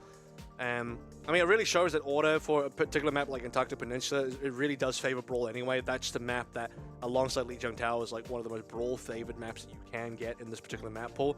So, yeah, Order get to start out very strong on a map that they would be comfortable on, and you saw that specifically playing Ryan. I mean, no issues for Ryan at all. That's exactly what you would want to see the Ryan. Yeah, it didn't feel like there was too many issues coming out from Order as that map did go on, but as you said, much more favoured towards the compositions that they like playing in comparison to what Quetzal are going to try and constantly play around with as well. So as things start to get deeper in this series, this is where we're going to see somebody like Nanda really get unchained. So nice little pulse bomb there to be able to connect onto a few members in that clump that was the ball of Order. It doesn't do much, but being able to get out some of those cooldowns is always nice. And it really did feel like kind of there were some moments for Quetzal, but they never really had full control of this map, and it was all about what Quetzal was able to do and how Don and Crimson were able to, I think, play extremely well together. They weren't really able to clean up these fights, Quetzal. I mean, you can see some of these situations where they start to get ahead, but then they lose members, and several members on the side of Order just don't go down, and the respawns start coming in, and it gets a little bit messy. So you just didn't see this kind of dominant fight wins with the full resets onto Order. That never really happened. Yeah, it never did. And I think there was only, that one team fight where, Nanda went kind of pretty ham on the Reinhardt. We saw that there was like their first big full reset coming in from Order as well. There were drips and drabs of them getting a bit of control back, but there was never that, as you said, full team wipe. But us going on to the second map here of Numbani, I'd imagine is going to be a completely different affair. So as we go into this series, I'd imagine this is going to get much tighter, and hopefully, from what I've seen, be a lot tighter than what our first series. You need to get most of your work done on A and then a little bit on B as well. If this goes to C, things will get a lot more poor for Quetzal's win percentage. So A mostly. If Quetzal can, if they defend first, if they can go for the full hold and complete that with a fly composition that's going to be hard for Order to break, they're going to have a really good map. Attacking wise, they need to be able to push. I mean, A and B have to be very good for them. C, they'll struggle, but A and B need to be very good. Yeah. So, seems like that's game plan being laid out here from Kev. We'll see if that's how it's going to work. As we wait for the teams to roll out, as we take a stroll through Numbani up to the Heritage Museum, over the steps, and see where the new exhibit will be deposited. So what's in the payload now that the Doomfist is gone? Do we know? I can't remember. By the way, that was a relic of an old ultimate. Bongo. Yep. Supercharger. Bongo Oh, a little bit of JCap Sigma, classic. okay. Good on this map. Respectable. And the attack as well, so he's going to walk in and So, try and do his best. you can see Nanda's playing, he's going to play the flank on Coast. They already know he's there. By the way, he played 2 years already dead. Oh. Like, damn, that was quick damage. Yeah, we don't even get to talk about the setups because Nanda just goes straight in. Looks to try and get the kill here. They're floating. He needs a couple of seconds. I think he's able to get himself back. It looks like he is. Noma was able to survive as well. Atel gets the kill on the Crimson, and this was a fast attack. Absolutely decimated. As you said, flanked through Coast, and they say, see you later. Through the defense of Order. And a big opener here for Quetzal to get this one done nice and quickly as well. And as we said, as these maps start to change their geography a little bit more, and especially if they lose, Quetzal going to be able to pick those good flyer maps. I said Quetzal needed a dominant egg. Well, that egg is about as dominant as you could hope for. That was so damn quick. Not a single member dead on Quetzal as well. Nando to 86. Nearly on the ultimate's about to have it. Instant death of the play to the end. Didn't even get to play for anything. Nope. Sticky laser beam dead. He didn't even need the setup. I mean, it's supposed to be a slow setup where you have the flanking echo. It's going to buy you some space and buy you attention. Then your Sigma slowly works up with the Bastion. No, you just instantly get a kill 5v4 and then Platian's dead again. Quad's pinned a wall. Yeah, I wasn't even quite sure where that angle was coming from, but it seems like right now Nanda has gone complete sicko mode. He can duplicate here if he would like to. He doesn't even need it because there's just so much dominance from Quetzal right now. I mean, duplicate here should only be used as a second life. It's kind of like Diva Bomb where you get into trouble, you bail yourself out. So, yeah, you just kind of, you do way more damage in the Echo form anyway. I mean, most of the players haven't really had to do too much. It's, you know, I think, what, did Jacob get to come to play in there, and then you're flanking Nando on the off angle. He plays his off angle streak. He knows exactly what the off angle he needs to be on. Yeah. And it's just super annoying to play up against. You can see now he's gone into the duplicate form, wants to try and get this fight going for Quats, but with the window, that turret form decimates that Reinhardt. They know they're up and behind here on the teleporter. Played to Jens oh so low, and they get the kill there off the back of Sector, and Nanda's going to try his best to swipe his big hammer around, but with A being fast and B being fast, this could be a fast Numbani. I mean, well, this is the part of the map where things should get a little bit more difficult, but if they can just build momentum and keep it going, things should be fine. Ideally, Nanda just puts the pressure on and doesn't have to swap, but if he swaps, he's going to have to go over towards Genji. And they would have to get reset, so Quetzal's work. Oh, he got stuck on geometry there. He probably should have died, but he lives. 7 HP, and now we hear the Gravitic Flux up on the high ground, slams down those members as they walk through the teleporter, and they get artillery struck as well. It's just Crimson holding on to his green little window, and it's not going to last much longer. And unfortunately for Order, they felt like they were in good stead going into this map, but they get spanked on Numbani. Yeah, it's multiple members alive now again. Sek doesn't even have to get reset. If you're Quats, I mean, you're tempted just to go for a shadow to Nanda there, but you can fly away, so you don't want to take no risk. Oh, it's so hard. He's so low as well. They're going to drop down the Bob, and he just gets absolutely destroyed by that turret form, Kev. It's so dirty to see, especially with the damage boost coming in from that Mercy. They will at least drop the window, so one cooldown being brought out here from Order. They're going to fall back, slightly reset, try and get Quads back into this fight. They haven't lost the map just yet, but there's still 4 minutes and 20 seconds left to go. See what kind of damage Nanda can do.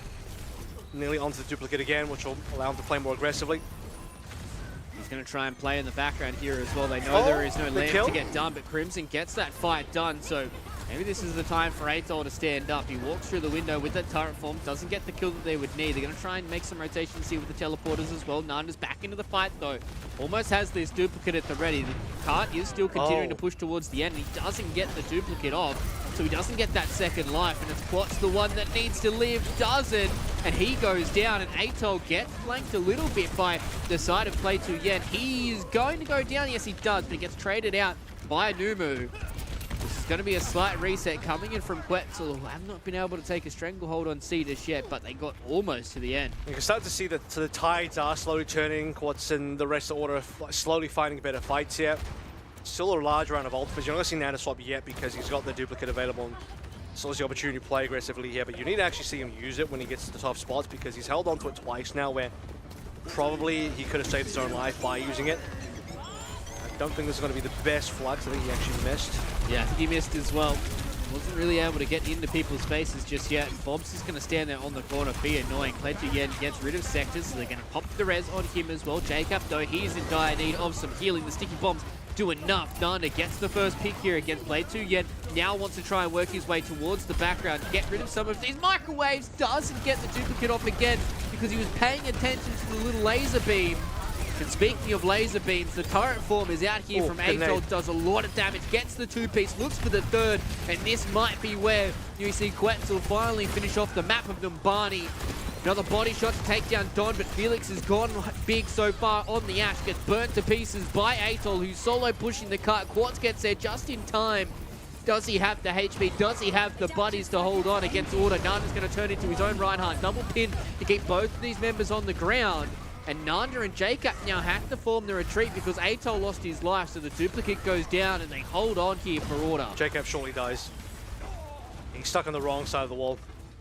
This hold has become more and more effective. At this point, Nanda already burned the ultimate. The Echo is like okay, but you just don't get the same angles to play through. This is where Fly is going to suck. He's going to swap up. I thought the Genji was actually going to be the Sojin. Actually, that makes a lot of sense because you want to be maximizing poke damage. They're still playing a poke composition because they're keeping the Sigma 92 towards the Flux, but the likelihood of finishing the map is decreasing a lot. Like I said, the strength was going to be A and B, and C, they have really struggled as expected. Yeah. So with 1 minute 30 left to go, Nanda puts himself in a very precarious position, slides himself up and away from that hammer down, but it doesn't seem to matter because he gets lifted up into the air and they've been able to at least keep a lot of their members alive. But they've lost two with Bob doing the damage in the background and Felix standing in the front. J-Cat will have to fall back to spawn, and the Bob with the double kill. I think that was a 4K from Felix. You're starting to see the power of the Ashe on the backline here as well. Once you actually maintain a front-to-back situation, you're not getting flanked anymore. You have full range to play with. Really difficult for Quetzal to be able to have a fly in that situation. Well, just anybody that is getting free shot. Felix might need to start swapping now because... Actually, maybe not, because Jacob's also gone over towards the Junker Queen. So your sightlines have just opened again. Oh, dirty shot there coming in from Felix. He does the damage, gets himself away from the artillery strike as well, but now with the turret form coming out, wants to try and punish this over aggression coming in from Order, and Quats is the one that goes down early on. They keep Sector alive as well, so this is a 4 versus 5 so far. Valkyrie being popped, so Numu's able to keep everybody happy and healthy. Able to get a lot of those beams going through all of her teammates. Heals are gone now. There's nothing left. Last push for Quetzal. All natty with only 16 seconds left to go. The turret form's going to do a lot of damage to be able to get through Quats's shield, and Play 2 Yen loses his life. Jacob's oh so low, doesn't get the healing that he needs, and the support's unable to keep him alive as well. Numa's going to try and go for the res, it seems, gets himself away from it. Seems like the body wasn't there in time, and Quetzal will get themselves deep into C, but that's all they're going to get. Yep. So 71.17 meters all through C was a insanely fast A and B, pardon me. But C just wasn't enough. Well, the power in the comp is gone. Yeah. Like at that stage, I think you need to be getting off the Mercy as well, but that's just going to be one of the limitations of Quetzal. And Junk Queen, I mean, you're still playing a pseudo poke composition. Well, I don't really think the Junk Queen's going to do too much for you there. Junk Queen also needs to have a comp built around her specifically to maximize what that character's going to do, and that just wasn't what the comp was built around for Quetzal. And Jacob also just sends himself way too deep and gets entirely exposed in the back line with no support whatsoever. But they were, again, successful where you expect them to be. but even with like 4 minutes in the time bank, they couldn't break C. Yep. And that is where we were setting ourselves for order. They need to get themselves through all of A, all of B, most of C to finish this map here. So the defense is going to look like as such. We're going to have a Symmetra. We're going to have a Pharah on the defense. I thought maybe we might see a bit more Echo on the defense, but it seems like Nanda wants to try and play some of those pesky little long-range angles with the rockets. Well, Quats doesn't want to swap off Ryan for now, so this is going to work out fine. Until maybe Felix swaps again. But really, if you are the side of order right now, you need to be running down Sector and JCap. But they have a Sim TP to play though. I mean, both teams are playing with Sim TP, so there's plenty of opportunity for Quetzal to rotate off of the aggression. Yeah, they've been able to at least deal with some of the rockets, but Nanda goes directly in behind them. He says, you guys want to rotate underneath? I'm going to deal the damage in your backsides, and they've been able to get themselves out onto the point. They TP themselves up onto the high ground as well, so up and away from the Pharah. Has been keeping herself on the ground for now. A few more direct rockets. Play to Yen, gets himself away for now, but it's a rocket barrage that gets built instantly from Nanda and says, see you later to Dawn. The amount of damage that went into the back of these order members was too much for them to handle, and Play to Yen gets decimated. Yep. How fast was that ultimate from Nanda? Something like roughly 30 seconds. I mean, you could see him just... What? He's just destroying them rockets in the backline when they're going through the underpass below the map and then TPing to the top side. He had the off angle, he's just landing directs and splashing on like 3 or 4 members at a time. And they were damage boosted rockets as well. And I was looking at his ult, he's on 80-something% now, just off with like 3 or 4 rockets during that period. But then he isolates specifically, who was it? It was Crimson. Oh, it was Play to Yen, sorry. He had to drop off the map, and once that happens, I think it's over. Now we see Nanda just be able to stand and deliver when it comes to these rockets, and you said the amount of damage that he's able to do. Look how close he is to another rocket barrage here. Oh, that is a window from Crimson. Even if you got the kill there, as long as Numu was going to be alive, you still would have been able to get the res. Yeah, I don't know what he's doing. It could be a window to try and punish, but no, he's going to swap, so... Lucio bat... Okay, Felix wanted to duel there. He needed to hit like multiple headshots in a row to actually get that. Oh, Nanda just gets behind the little advertisement there. He would have been raised actually. They're in a safe enough space that even if he does die, that's erasable, so he's alright for now. But it's got another rocket barrage available. And he doesn't need to go big here. He just needs to find one straggler or one player that is going to get caught out. Also, rocket barrage is fantastic at punishing TPs. Yep. People TP in, rocket barrage goes through as well. They're going to stand here with the window up on the high ground. They know they will have that advantage for now. Because Don did just make the switch, but that looks like Felix is isolated. Great shot. It was a nice shot, as you said. Completely deals with Felix, and now the rocket barrage in the backline. Don isn't able to drop the lantern in time. They at least get themselves 1 kill on the sector. Atel goes down as well. JCap has been isolated here onto the high ground. Nanda needs to try and hit some crazy stuff, and he does it there with a nice little 180 shot onto Crimson, who goes up into the air. Play to Yen is in trouble. Quats at least will stand in front of the Pharah, but fortunately for him, you don't have enough HP to deal with the big rocket lady. Mercy's down though. Oh, Bob's in such an awkward spot as well. Nanda's able to just stand here up in the skies and throw some rockets at his face. They did take down Jacob here, Kev, as well, so it's all about Nanda and Nomu here. Well, there's no Numu because they can't link up. They're on opposite sides of the map at the moment. Wow, that's enough to get the cap, actually. Okay. Nanda is completely clipped. Can't do anything without Mercy, so he's alive, but he can't show his face.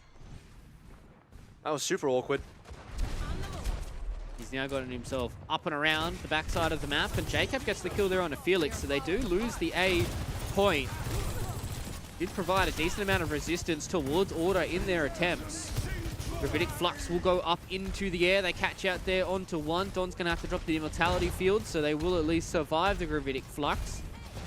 But now it is time for them to try and make an attempt on their lives with no lamp available. Felix cops the double rocket as well. Don's going to go up onto one side of the Photon Barrier. The Terror Surge was enough there to get rid of Atel. Wasn't quite sure if he had the TP available to him. Sector gets the kill there onto Don, and Nanda's up in the sky again. Lands a direct rocket onto Crimson. J-Cap says, see you later, I'll play to Yen. And Nanda obliges on the quad. That was a slow 4K. That was not a fast 4K, but he got forth towards the end. He started on Felix, and he just systematically works one member at a time. I think it was actually maybe a 3, because Don was one of the targets. He got taken down by another member. Yeah, I mean, it's just one target at a time. Focus on one person, isolate them out, hit a couple of nice rockets, see you later, slowly work that 5v4 down into more and more of an advantage. That's it. Nanda's trying to look for an angle here as well. Really wants to try and, as you say, isolate some more of these members. Quats wants to push forward here with the help of his team. Gonna walk forward and try and look towards Nanda here in the sky. They get it done. Felix with the headshot to be able to finish that one off there onto the far. So with both of those pesky members done, Quetzal will concede the corner. You know what that was? It was losing the corner because the aggressive Matrix coming through from Don. It pushes Quetzal off. They can't contest it or they don't want to contest it. I don't know if Jacob had the flux at the time, but that would have been the perfect tool. And because of the lack of that, Nanda loses his positioning where he gets to play the corner, because as the Far, that's really the power position. Once you lose that corner, you're completely in the open, and that's one of the difficulties of playing one of the Flyers on B. It'd be even more difficult than seeing Nanda's already swapped off. Yeah, he didn't even want to utilize the rocket barrage, his third one for the game. Wants to try and get on the right composition straight away. Crimson gets dealt with by Atoll. Had a pretty good series in and of himself, and Felix is able to deal with Nanda, who gets in towards his face. So Felix will have the Bob again. I'm not quite sure where Bob went. I don't think he went towards the point at all. Play to Yen wants to win this fight up against Atoll. Yeah, Bob, I can see the Bob. It's in the wall, but it's got slept. Oh, okay, so he's not really doing much. Quats gets TP'd into no man's land. It doesn't really do much with the Terror Surge, but it seems like it's all about Bob and the Spear Spin for them. Crimson gets the two-piece. They get a third off the back of Quats being able to deal the damage with the Orisa. They're going to give Nana some bags as well on his way out. Here's the difficulty now. Despite there only being about 2 minutes, the win chance for Order is actually still pretty high. Yep. Because they've gone past the difficult part of the map now. They're into the far easier part of the map for them. Atoll's starting to pick up the pace a little bit here, but needs to really pop off on this next ultimate. And this composition for Order, I mean, they can just slowly work their way on the angles. Just get to sleep and just poke them out. Speaking of pokes, though, Atoll's been hitting shots. That's even without the overclock yet. Yeah, that's just a straight rail to the body there. To see later to Felix, but they're going to have an overclock of their own. Play to Yen, hits back with 2 rails of their own.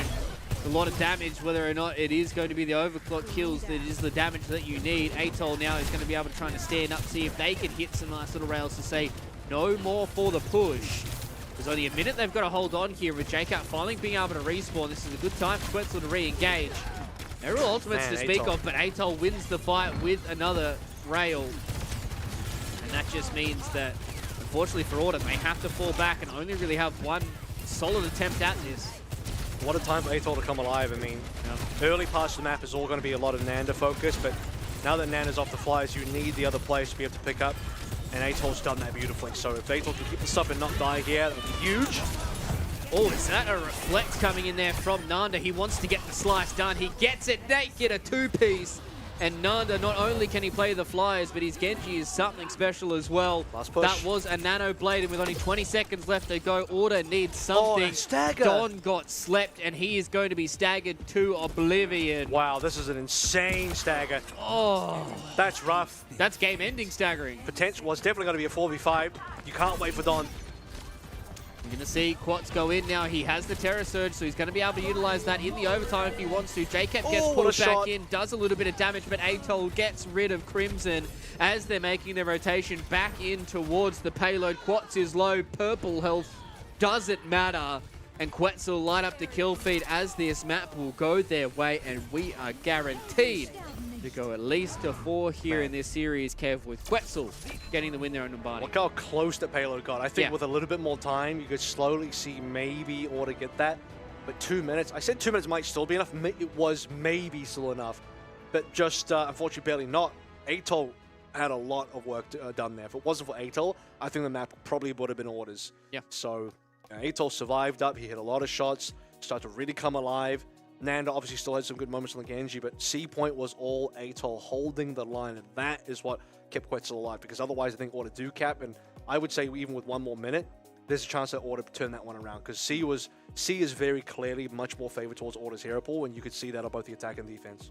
Yeah, exactly, and you know, sometimes you do get stuck in the weeds when you're thinking about Quetzal, thinking about teams with Nanda on them, that you do start to forget about some of these other members, and as you said, Atoll being able to stand strong for the defense be able to hold off the attack coming in from Order, and it really just got to the point where the fact that A and B took so much time really did mean that everything was stacked against Order. But they're still in their series, ladies and gentlemen. Same with Quetzal. We are stuck at 1-1 right now, so meaning we will go to 4 maps minimum. We're going to take a short break. See you guys on the other side of this.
Hello everybody, welcome back to Overwatch Contenders Australia Fall Series. We are deep in our lower bracket match here between Quetzal as well as Order.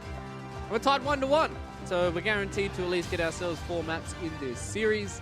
Could potentially go further if we get some other weird shenanigans, but have to wait and see. Kev, how do you feel like both these two teams stack up against each other so far? Yeah, I think some of it is map dependent for sure. I mean, it's easy to talk about Quetzal this position because they are the ones that need good maps for Father or Echo. They need good maps for Nando's Hero Pool specifically, and then for Numa to be able to play the Mercy to get that pocket as well. So I think they're not going to get that again until maybe Escort is the problem. So this series might just be one of the situations like, okay, you get Numbani, Flashpoint could go either way, but not particularly good for flies. You need Nan to probably be on Genji here, which means you lose a lot of the strength to Quetzal. And then beyond that, push, you could maybe force it depending on the map. There's no guarantees. I think from this point onwards, Quetzal might only be able to win through from a map 5 from my perspective.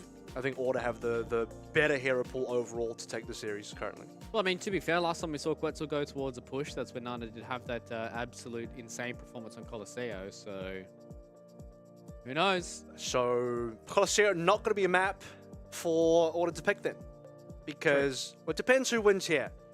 Because if you have Order winning, then well, Colosseo is going to be the map choice for the side of Quetzal. If Quetzal win here, then you're not going to go to Colosseo. You're probably going to go to where would you go?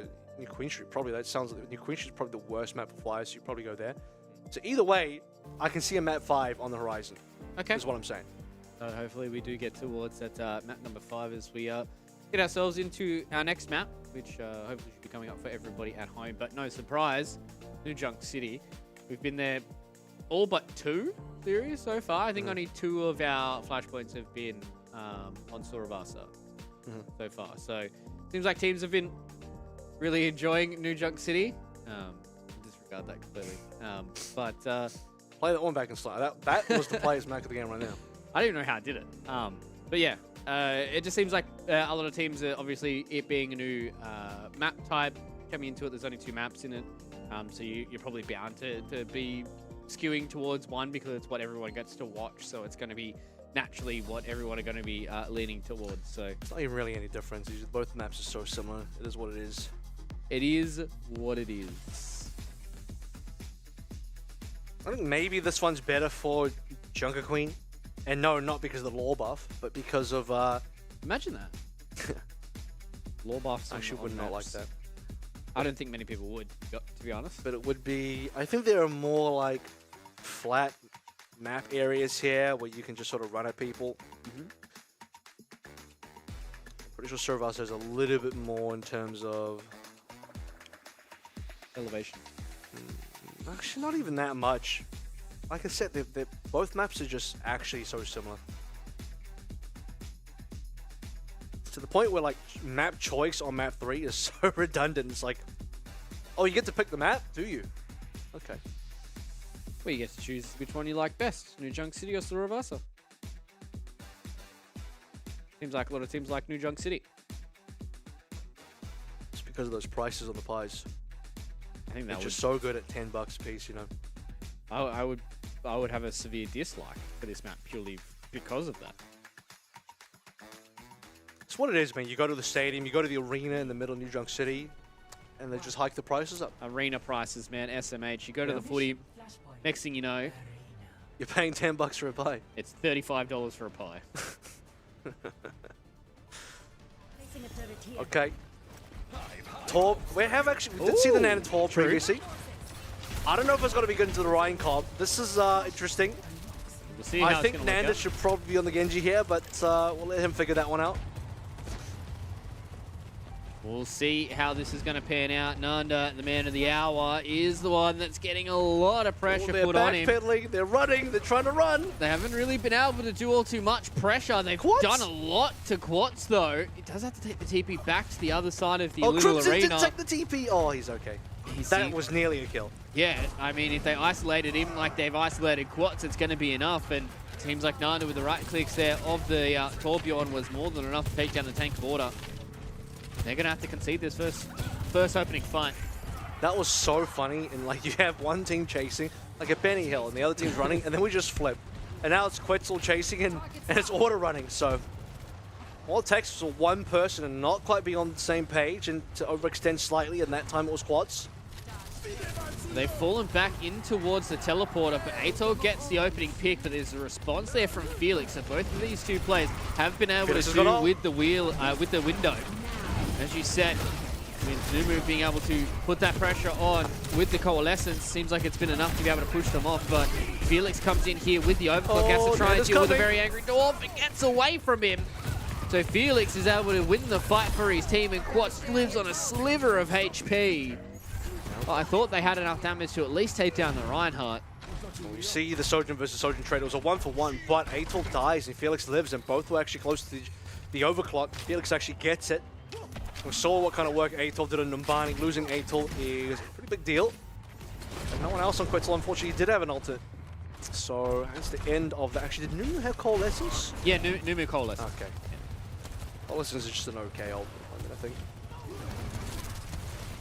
So we'll see what these ultimates are able to bring for both of these two teams. The hammer goes down, only catches on to Numu. They're able to at least deal with that Moira for now. Overclock comes in now from Atol. Don gets rid of it though, says see you later to that big ultimate. Nanda at least answers back with a 2-piece. Hasn't been dealt with just yet. On a sliver of HP, Don finds him, takes him down in order. Just hold on here to this first flashpoint, and I imagine we'll be able to get it as well. Don kills Sector as well, and Sector needed to beat that to save Quetzal. So, lack of an ultimate for Quetzal. Points gone at this stage. Yeah, they're too far away for sure. Yeah, they're going to make... wait a minute. They're going to touch with no Oh move. my god, they actually got the touch. That was Sector that got it, I think. Oh, they need a touch again though. They do just get it just in time, but Felix takes down Jacob in the blink of an eye, and the beat was just a little bit too far away there from Sector, and with this window being perfectly utilized by Felix, it's just too much damage for Quetzal to use. Numu's going to use the fade to get away from there, and that is just all wins all day for the side of Order. Nanda's going to have something to say about this though. He wants to try and make this expensive for the team. Maybe he can hold it. No, he gets squished coming out from Quats, and a lot of healing is going to be coming the way of this tanky Reinhardt, so Nomu's not able to deal enough. And the first flashpoint will go their way, but Quetzal, they need to get themselves out of here before they get themselves stuck. And a swap? No swap. So, two Sound ultimates. at all? Two ultimates. He's going to go back to swap. He's switching now. I was going to say, two ultimates to just kind of throw into what was a losing fight seems weird. You're going to get one swap out of those two ultimates. If you're not going to swap the Moira, then the Coalescence was definitely a mistake. Head over to Sojin, Felix, Overclock, available. Nearly 4 for Order. That's so many, and Quetzal just got nothing to play with. And especially because, you know, how these flashpoints do go, some of these fights can really just mean you get such an advantage. And with this Overclock, it's enough damage to be able to take down Jacob and Sector, and another rail to the dome onto Atol. Felix is really starting to feel themselves here, and they've been a standout performer for Order so far, winning the fight against Nanda as well. Gets the sprint away. Do they have the eyes on him? They do. Yeah. So that's a late little stagger there on a Soldier 76. Too many late staggers. That is rough for Quetzal to not be able to fall out completely and have members just get caught on the way out. We still have ultimates on the Order side, still building them on Quetzal. Overclock is about to be there. Don just choose the sound barrier. It depends if Don thinks that Jacobs is further ahead or not, because Jacobs 68, but maybe Atol doesn't even need the ult. Maybe he'll just do it on his own in the neutral. Yep, that one woke me up. Atol hitting a crispy little rail, and now with this 4 versus 5, they can just walk in. They want to try and get behind this Reinhardt. The charge goes a little bit awry, and that just means that Nanda's able to turn the laser beam on. J-Cap goes in with the carnage as well. Takes down the Reinhardt, and that was a fast old fight for the side of Quetzal. And they don't have to commit anything for that. Atol, the hero so far. Yeah, they didn't have to ult. That was really important. Good to save their ult. In fact, they got an ult out of Order. Yeah. Crimson dropped the Ant Matrix in the middle. That was the only thing that slowed down Quetzal from running further in. So now they get to maybe swing things back. I mean, they have enough momentum to really bring back this point at the moment. Order have one really good fight coming up ahead. Photon Barrier for play 2 units especially is going to be important.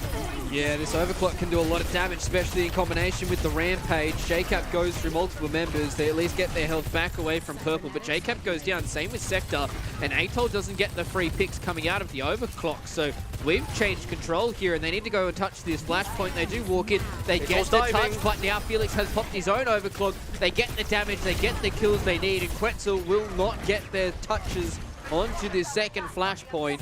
And Order really starting to run away with New Junk City. Yeah, I mean, the Photon Barrier is huge. Yeah, that's really a big ultimate for Order to be able to use. And if you're Atol, you just can't carry through that, you know. Too many players hiding behind the wall. Even with Dawn kind of throwing himself at you, too hard to hit, apparently. Yeah, it's kind of hard. We'll have first rotation onto Refinery, or rather Ducks. 3 ultimates on board. They get their own Photon Barrier this time around, so it'll be nice. could be a fight winner for them. They're going to pop the Kitsune Rush here from Nomu. They're also going to pop the Photon Barrier, so some ultimates being committed here for Quetzal. They've been able to at least take quads down, so that's the start that you want here if you are Quetzal. Bring down that pesky Order tank player. They're going to play a little slower here now as well, Kev. Get themselves the flashpoint, start building up this percent. They only have the beat to play around with, getting close to Overclock and Rampage, but they have to try and play against this Shatter. They do have the Suzu to try and at least counter that out. Sector needs to make sure he's safe from Shatter here for sure. Oh, Nan's super low. TP's out. He just gets there, but they have to beat early. Yeah. Uh-oh.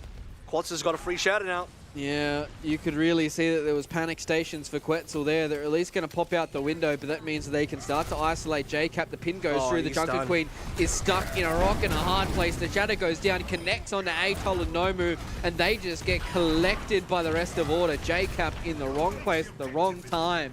And Quetzal fumble the bag here. They at least get themselves 65 on the board. Sector needed to hold on to the marbles there. That was a wrong time to drop beat, unfortunately. Nanda had the TP to get out. Quetzal were a little bit too concerned, and they ended up dropping a fight because Shatter comes through. You get the sound barrier, you're fine, you're chilling. JCap also kind of got isolated there by Quads, which is not ideal. He also just kind of ran forward. How do you make your way back from this? Don's got a sound barrier ready for JCap, so Rampage is not going to be enough. And with Atoll down, that's your carry gone.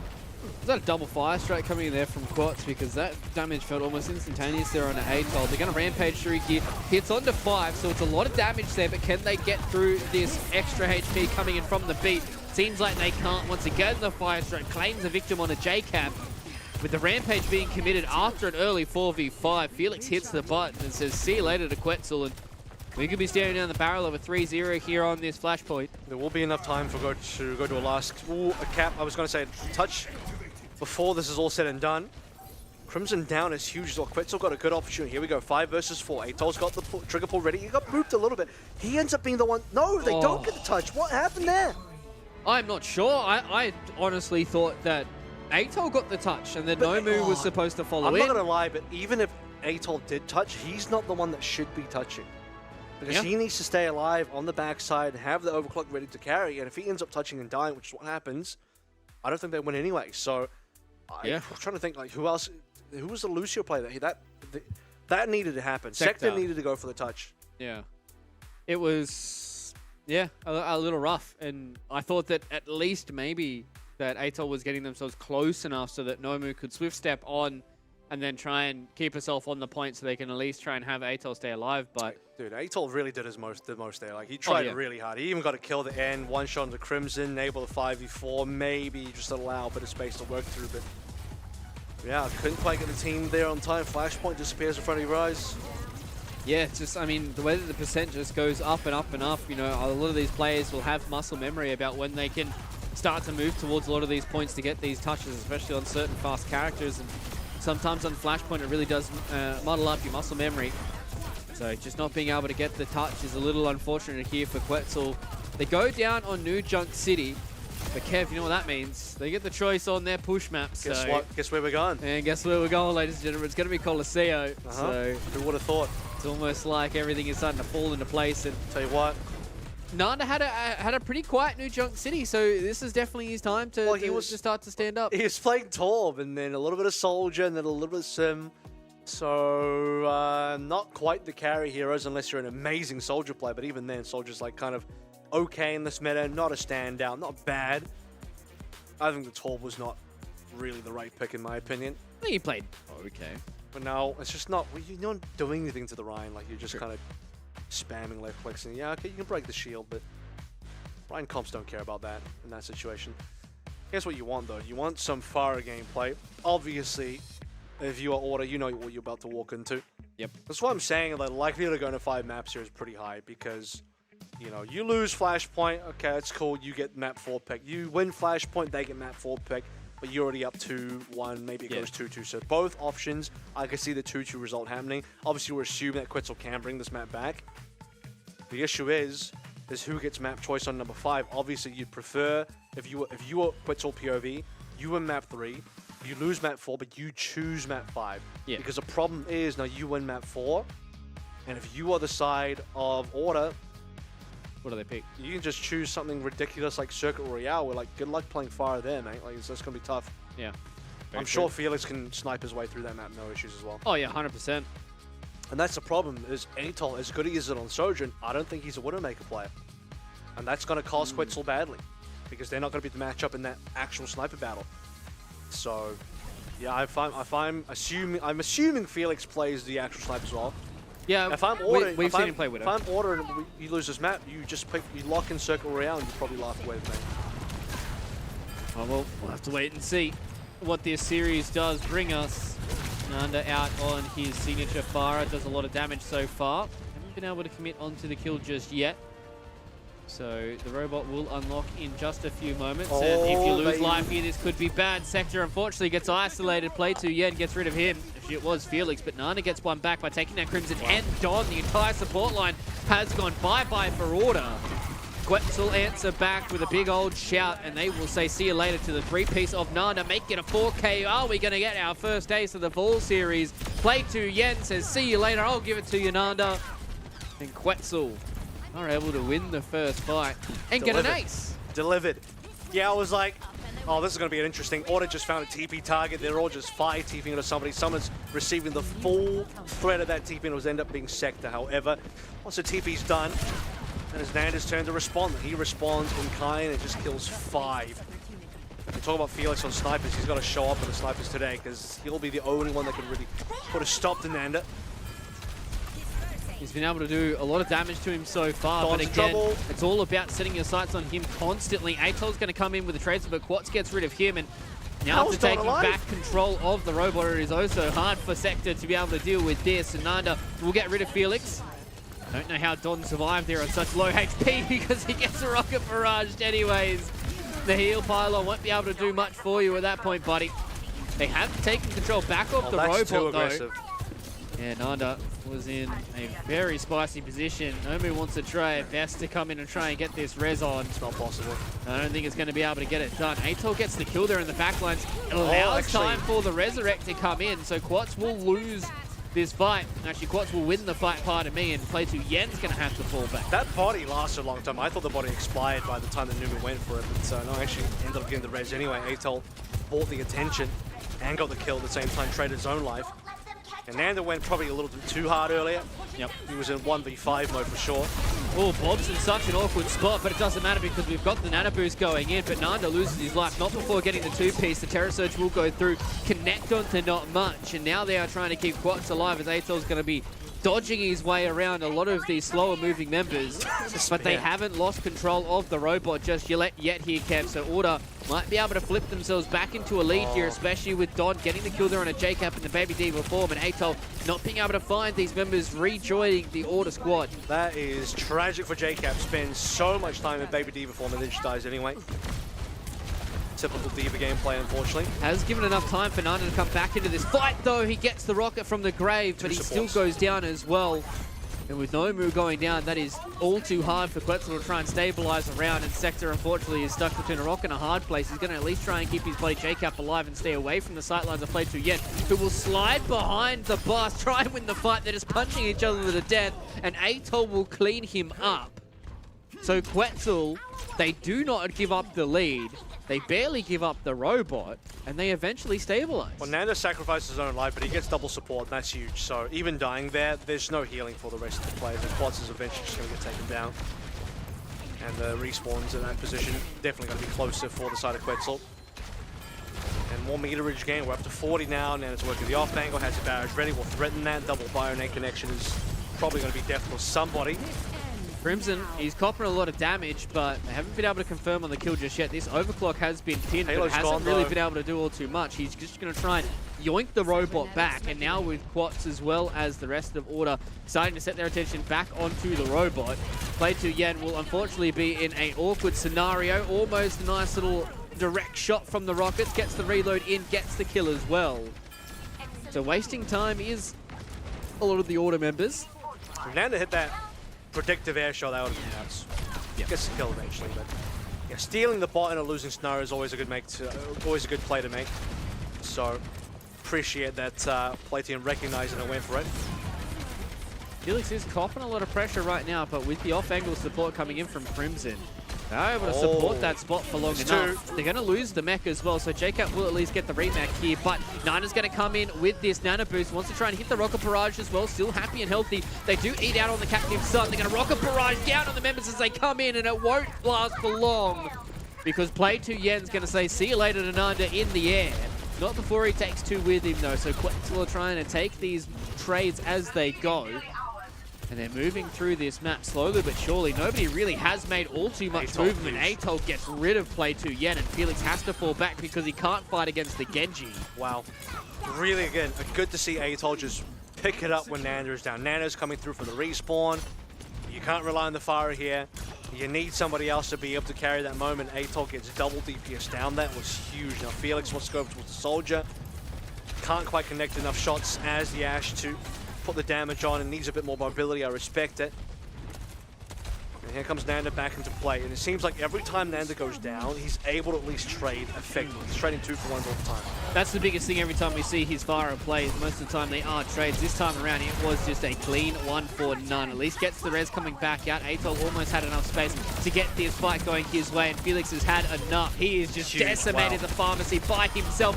Gets the 3-piece onto Atoll, looks for the 4K, and Felix has woken up from his slumber and said, Quetzal, you're not getting a free ride here to a map number 5. I want to shut this down right here, right now. Cops a diva into the face and will lose his life with a bio-nade to the feet. And now JCap doesn't get back inside of the mech, and we will see Order gain control of the robot once again. Huge series for Felix so far. Whatever he's played, it's been damn good. Even the Ashe has connected shots already, but comes out of a Soldier. We'll talk about the fact that Nanda's been trading effectively. When Nanda's been forced off the Fire now, has to go over towards the Echo. Felix has been putting up the numbers. First life on the Soldier, nearly on the visor. Pretty big start for him so far. That was, I believe, just a flat-out Nano boost that was able to get him that 3-piece, and gonna have to try and do it all natty this time around. Nice little sleep there into the overclock as well. Nana dives directly in, doesn't get the laser beam kill though, thanks to the immortality field, and Atoll gets dealt with in the background. And another Nano boost goes into Nanda for North. This time around, it's Felix with the visor, almost able to find Nomu. Wants to try and get an extra bit of going with this Rocket Hop. And again, Order win a fight here, and as you said, the flip is on its way, and this means that Order put themselves in front, not only in this map, but in this series as well. And a good position to be in, not just because you're ahead, but this is where now the Flyers don't have the angles like Nanda. He's kind of just facing down the entire team. Oh, can he find the... Oh, what a sleep! Damn, that was good. Crimson hitting that from the side, and now it goes into a duplicate of a Baptiste, so maybe a little bit of extra healing can go the way of Quetzal, but they need to keep JCap alive. He loses his mech, he loses his life. They're going to Terror Surge on the corner here. They lost control of the bot. Watts is in an awkward spot. He's going to get in behind them, and Sector has to try and deal with this Orisa by himself. Purple HP, can they get the kill before he takes anybody with him? They do. So there was a res back onto Nanda, not before they get themselves a few extra kills on the way out. No cap though, super important. No. So, would have barely miss out, and that would have put them seriously ahead. Quetzal still have it within themselves to take away this map, but the dominance is gone. Like, we're not seeing the same level of Quetzal, Farah, Nanda dominance on Colosseum that we saw previously. Order have done a great job of really shutting down Nanda, especially towards the back end. When Felix goes Soldier, things start to change, and it hasn't ended.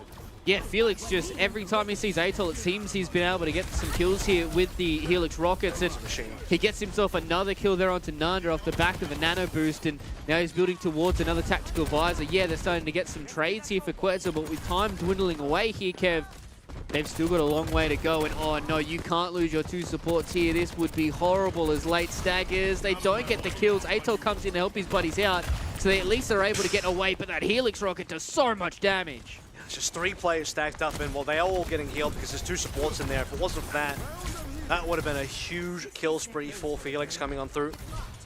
They just even do that much damage. He's charging ultimates anyway, so it wasn't all bad. So just keeping Quetzal at bay for now. Nanoblade online though. That's what I was going to say. It is Nanoblade time. They're going to throw out a bomb. They at least deal with the immortality field, but Don gets rid of JCap, so they don't have their diva to play around with. I don't know how Felix even saw where Nanda was. The Nanoblade is now online. Slicing and dicing, trying to get this map done for Quetzal. Does 2, does 3. Atoll goes big for his team in Order. They get the bot back into the middle, but Atoll says, I want the robot back. Yeah, 4K there. If it wasn't for the fact that we already saw 5K ace early from there, that would have been super impressive. Can they make it more impressive by actually getting the flip here? Because there is no camp required. They just got to get to the top of the hill, not even that, midway through. The difficulty is that there's only 10 seconds. Good news is they have 2 ultimates, but they've got to get through quads. Yeah, they need this duplicate to go through. Quartz just gets rid of Sector. This is hard for them to play around with. Nanda goes into the Ana. Jacob takes a lot of damage. They don't have the healing to keep their tank alive. Felix gets rid of him. Nanda needs to go big here on the Echo. Atoll needs to have another special moment for them. Order's only lost 1 member, and that has been Felix, who has been their carry so far, but the Terror Surge gets rid of the Genji. They don't touch the robot here, Kev. The overtime wick will go down, and Quetzal will bow out. Order win the series 3-1 and get themselves some more yen. Yeah, I was going to say the yen keeps increasing for Zupa there as they get further and further in the tournament. Top 3, that's not bad. That's not bad. Is that maybe the best result for Order so far? I got to check back. That sounds like the best result. I think so. They've never made a final. I know they've made top 4 before, but I don't know if they've made top 3. This could be actually their best result so far. Yeah, it could be. I think the last time they got a top 4, I think they lost their lower bracket match against Mind Freak, if I'm remembering correctly. Something like that. That's a huge achievement. Yeah, I mean, it's kind of crazy, especially when, you know the context of this team as well. So, I mean, these guys coming in and getting themselves a top 3, they're all star-studded players in and of themselves. And I think right now, Felix is kind of the savior of that map. He had some insane moments where he was able to completely shut down Nanda towards the end there. There was a lot of dominance coming in from this far here. I mean, the fact that he gets himself an ace, and then Felix says, no, I'm going to go into the Soldier and you're going to switch up. Well, that's the thing is, like, you see Nanda swap off, and usually the Echo is still pretty damn good and can be the saving grace, but when you start to realize that's not the case anymore, oh, this is getting really tough, that's when things start to go really poorly. I think some swaps are definitely required. And Felix was making his way through the motions of it. It started out on what we had. The Sojin, it's fine. And then you have him going over towards the Ashe. It's just fine, but it was really the Soldier pick that made the real difference. The Soldier pick from Felix set the tone, made the real difference, and Nanda started being shut down. And you can tell that Nanda shut down because Atoll started to once again pick up the pace. But even then, it wasn't quite enough anymore. Yeah, it really did feel like that they kind of just had to do a lot. And you know, especially in these last couple of moments, if they're able to keep Jacob alive a little bit longer in some of those fights, and maybe we're able to play around their tank just a little bit more, then maybe you might have seen Quetzal be able to clutch out in those final couple of seconds. But as soon as Jacob goes down, it just feels like it's almost an inevitability for Order to really just be able to come out on top, because they just weren't really quite getting the trades they needed. And I mean, what a good series from Order so far. There were some moments where it was quite tentative, where Nanda was really having a field day, but I think they corrected quite well. Didn't overcorrect, didn't undercorrect, and did a good job at shutting down, you know, one of the star players, and they had some really good performances themselves. Yeah, honestly, the Order did a great job of just, you know, playing to their strengths and avoiding, or trying their best to rather mitigate the strengths of Quetzal. And I think Numbani was super close. Like, that could have gone the way of Order. We noted that if it wasn't for Atoll's saving of the defense on C, probably would have been an Order map. We could have just seen a 3-0 instead. So yeah, the entire series seemed like good control from Order. Obviously, they had a really great start in Antarctic Peninsula. That's expected. That's a map choice that's going to obviously favor them. But even on the maps where they weren't really that favored, namely I'm talking about Numbani again, it wasn't that bad. Like, it certainly could have gone a lot worse. And despite losing it, you didn't feel like Order were like in a oh, they just can't win this match. You didn't feel like it was 100% loss. You felt like this is super winnable, but I can understand that they're not going to win here. Yeah, exactly. And I think they played really well. And somebody who had pretty good performance today has been Don. So we've got him on the line. Let's go and see how he's feeling after this series. Don, mate, it's good to have you back here on the desk. It's been a long time. So congratulations on getting yourselves a top 3 this time around. You guys are going to be playing against Honeypot in the losers final. So how do you guys feel about that one? You know, me and the boys are super excited for the Miku fan club Rush Mirror. You know, we thought, like, you know, we haven't scrimmed them at all. We thought it'd be a good time. And, you know, we've been scrimming and warming up with Honeypot a lot, you know, expecting not to meet them until hopefully the finals. But yeah, I don't know. I feel like after, like, you know, Miku fan clubs, you know, showing against them, like, today, maybe if we, you know, we can pull it together, do something similar. But who knows? This is why, yeah, we'll do what we can. Possibly the tournament's just completely opened up. Let's talk about your game that you just had, though. Obviously, everyone has to obligatory go past the Nanda gatekeep every single season. So how did you guys manage to do that this time around? Because matchup-wise, you know, you guys are mainly a rush team, as you say. Quetzal likes to play a lot of Rhine. That's just plenty for Nanda to work through as a fire because that's the matchup that he wants. So what's the game plan going into Quetzal, knowing that Nanda's going to bring that out? Okay, so, you know, like, with Nanda and the Pharah Mercy sort of style, there's the block of 3 and the block of 2. And pretty much if we rush down the block of 3, like, 5v3, faster than, like, Nanda can kill one of us, we will win every fight. And, that worked on all the maps except Numbani. But yeah, and I guess maybe not the last one. So we swapped it off to the quad hit scan, shoot him out of the sky. But yeah, it's good. I was going to say, the last map looked like it was, I mean, you guys had to really pull back because it was a struggle to start with. You made him swap off and then slowly worked your way back in. Was it really just about getting Felix eventually on the right? Because he played like 3 different heroes there. Started like the Soldier and went to the Ash, eventually landed on the Soldier, and that seemed to be what worked.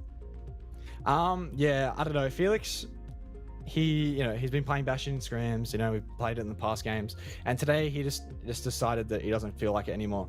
And I mean, it worked out, I suppose. Like, he put out Cassidy map 1, where that's the first time that's happened since we picked him up. I mean, it did work out throughout the entirety of today. I think Felix has been a pretty big shining star for you guys. So, Don, before I let you leave, is there anything you want to say to all the fans out there of Auto as you guys go into the lower bracket final? We changed the name to Ord 4R because we keep placing 4th. Now we've broken that curse. It's a bit silly. Also, Flats was calling out Felix for being a cheater today. Just want to let you guys know that he's not. He's just really, really good. Yeah, that's all. Is this your first time being top 3? Oh, no, our first season, Order came top 3. Did you? When we had, so long we had ago. Mooch and Edward. Yeah. And then, last season we were 4th again. Right, I don't know. We've been, steady. It's been good. There's too many tournaments. Well, congratulations once again to you, Todd. I'm super excited to see what you guys can do up against Honeypot, and good luck in your next game. Cheers, boys. Yeah. Cheers, mate. It has been a long time from Don. We were supposed to speak to him last week, but they switched out the interview at the last second, so that was a little disappointing. But it's always good to hear from Don on the desk. I straight up cannot remember when Order came 3rd. I straight up can't remember. To me, I'm going to have to believe you, because in my mind, they've always just been like 4th or something. You can look it up. You Probably. you have it in front of you. But I haven't bothered to look it up, is the thing. I mean, Don said that pretty confidently, so I feel pretty confident. I believe him. So. Don knows if he comes 3rd before. He knows. That's very true. But I think they played really, really well today. I think they were playing towards their strengths, and we even touched on it in the interview. I think Felix is just one of those players. He's like, when we watch these guys throughout the entirety of 4 series, I think he has just really been a standout player. That guy's a freak. I wasn't that worried for Order, to be honest with you, because as I said, even if we go to map 5, with their map choice for Escort, I think they can pull Quetzal into really uncomfortable territory. So if this series was bound to go potentially long until or unless somebody wins a map that they're maybe not that favored on, and for this series it ended up being Colosseo, where previously we've seen Nanda sort of dominate on that map, but today Order said no, we can find the correct picks to be able to shut them down. Yeah, and it's not like it was like a 90-1 favored towards Quetzal on that map for Colosseo. It was just going off some of the previous experiences we've had. And Kev, I think we're going to experience a little bit of daylight robbery this time around as we get in towards our Macca's play of the game, because our Macca's play of the game, it's not the 5K. It's actually going to be a 4K this time around, coming in from Mr. Atoll, due to the fact of how strong he was and how much clutch he had to pull out when Nanda was taking a little nap on the sidelines. Atoll, I think for today, had been one of my standout players beside Felix, and this play itself was very strong. The fact that it was in such an important part of the game. He had a few big moments today for sure. So they're all good, for exiting the tournament. Atoll really showed up. Yep. And, showed why he's an important member of the squad. I think there's a lot of DPS players that we have here in Contenders Australia that have had their moments in the spotlight, and I think Atoll, you kind of put it quite succinctly, right? It's whenever Nanda's not really having that dominant time in the sky, he's able to really be able to be one of the carries on that team. And I think that's a really cool dynamic that they've got between both of their DPSs, is sometimes when Nanda makes that transition towards the Genji, Atoll's going to be somebody that's on a little bit more of a carry. He's Sojourn and all that kind of stuff. But when we see Nanda on things like the Pharah, that's when Atoll's going on things like the Tracer to try and pull a little bit of that attention away from the sky. So nice little dichotomy that they've got, but unfortunately won't be seeing them again. It was a good showing though. They had some good series, gave us some long ones as well. We had, a 5 mapper in there? Yeah. And 4 mapper here. Quetzal actually gave us some of the more entertaining games, so I'm happy to have them. Yeah, I'm happy. I'm always happy to have those members on Quetzal when it comes to Overwatch Contenders Australia.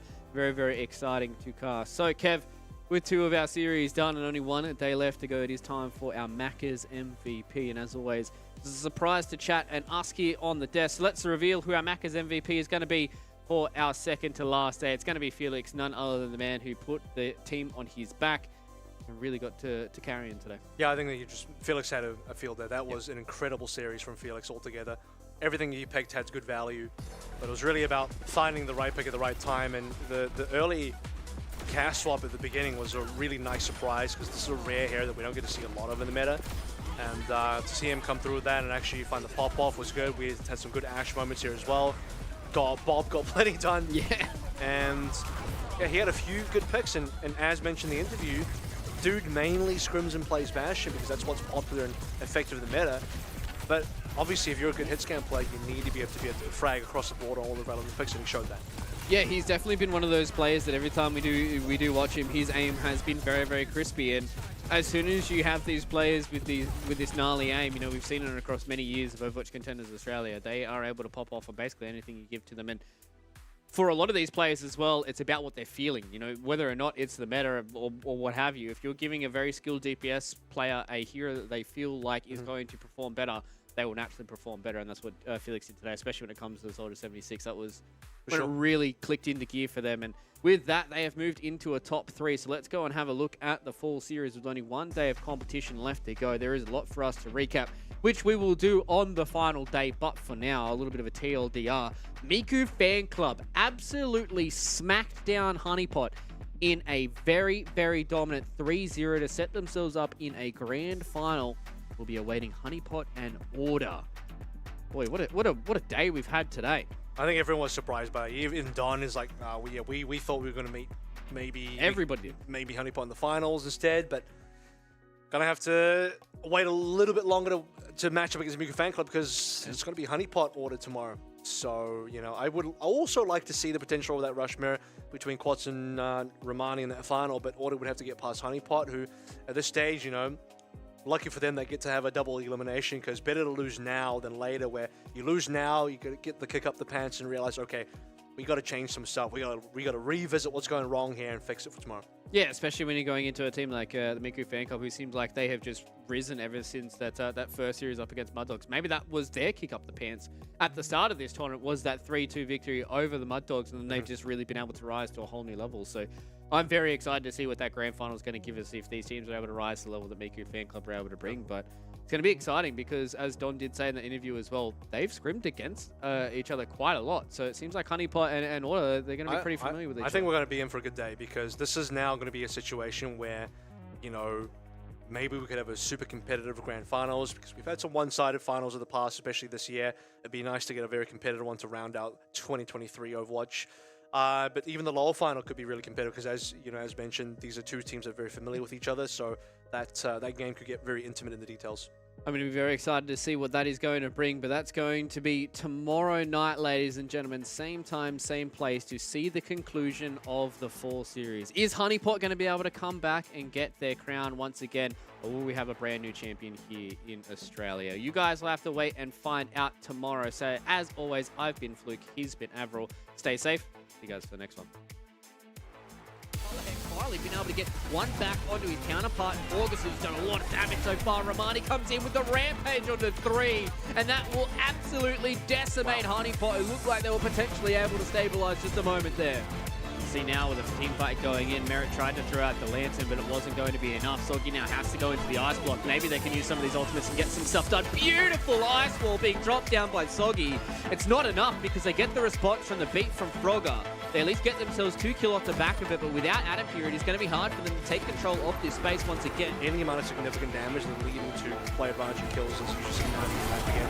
Oh, what a rampage. Hits on the 5 members, and they've got nothing to respond to it. Yes, there might be a lamp. They got a lot of damage, but they actually get more on the backswing. Getting a lot of these low members down with a few of these rails. They're going to try and fight with the Kitsune Rush, and Nu's on something right now. Hits the 3-piece, looks for the 4th with the uppercut, gets it done, wants the solo man ace. It's only Adam. He has to try and fight through it. 30 HP, doesn't get it done. Anything? And I feel like coming through in the cast, which is going to have a little bit more counterplay. Decent nade. That stops A2 from flicking away. Yeah, you like to see that coming back in on the Cassidy and just doing the pew-pew and throwing out some sticky nades. Gets it done, takes one down, play to Yen, gets rid of J-Cap as well, and unfortunately for Quetzal, have not been able to get themselves a foothold in this map just yet. Oh, is that a reflect coming in there from Nanda? He wants to get the slice done. He gets it. Nate get a two-piece. Play to Yen, gets rid of him. It was Felix, but Nanda gets one back by taking down Crimson and gone. The entire support line has gone bye-bye for order. Quetzal answer back with a big old shout, and they will say see you later to the three-piece of Nanda, making it a 4K. Are we going to get our first ace of the Fall Series?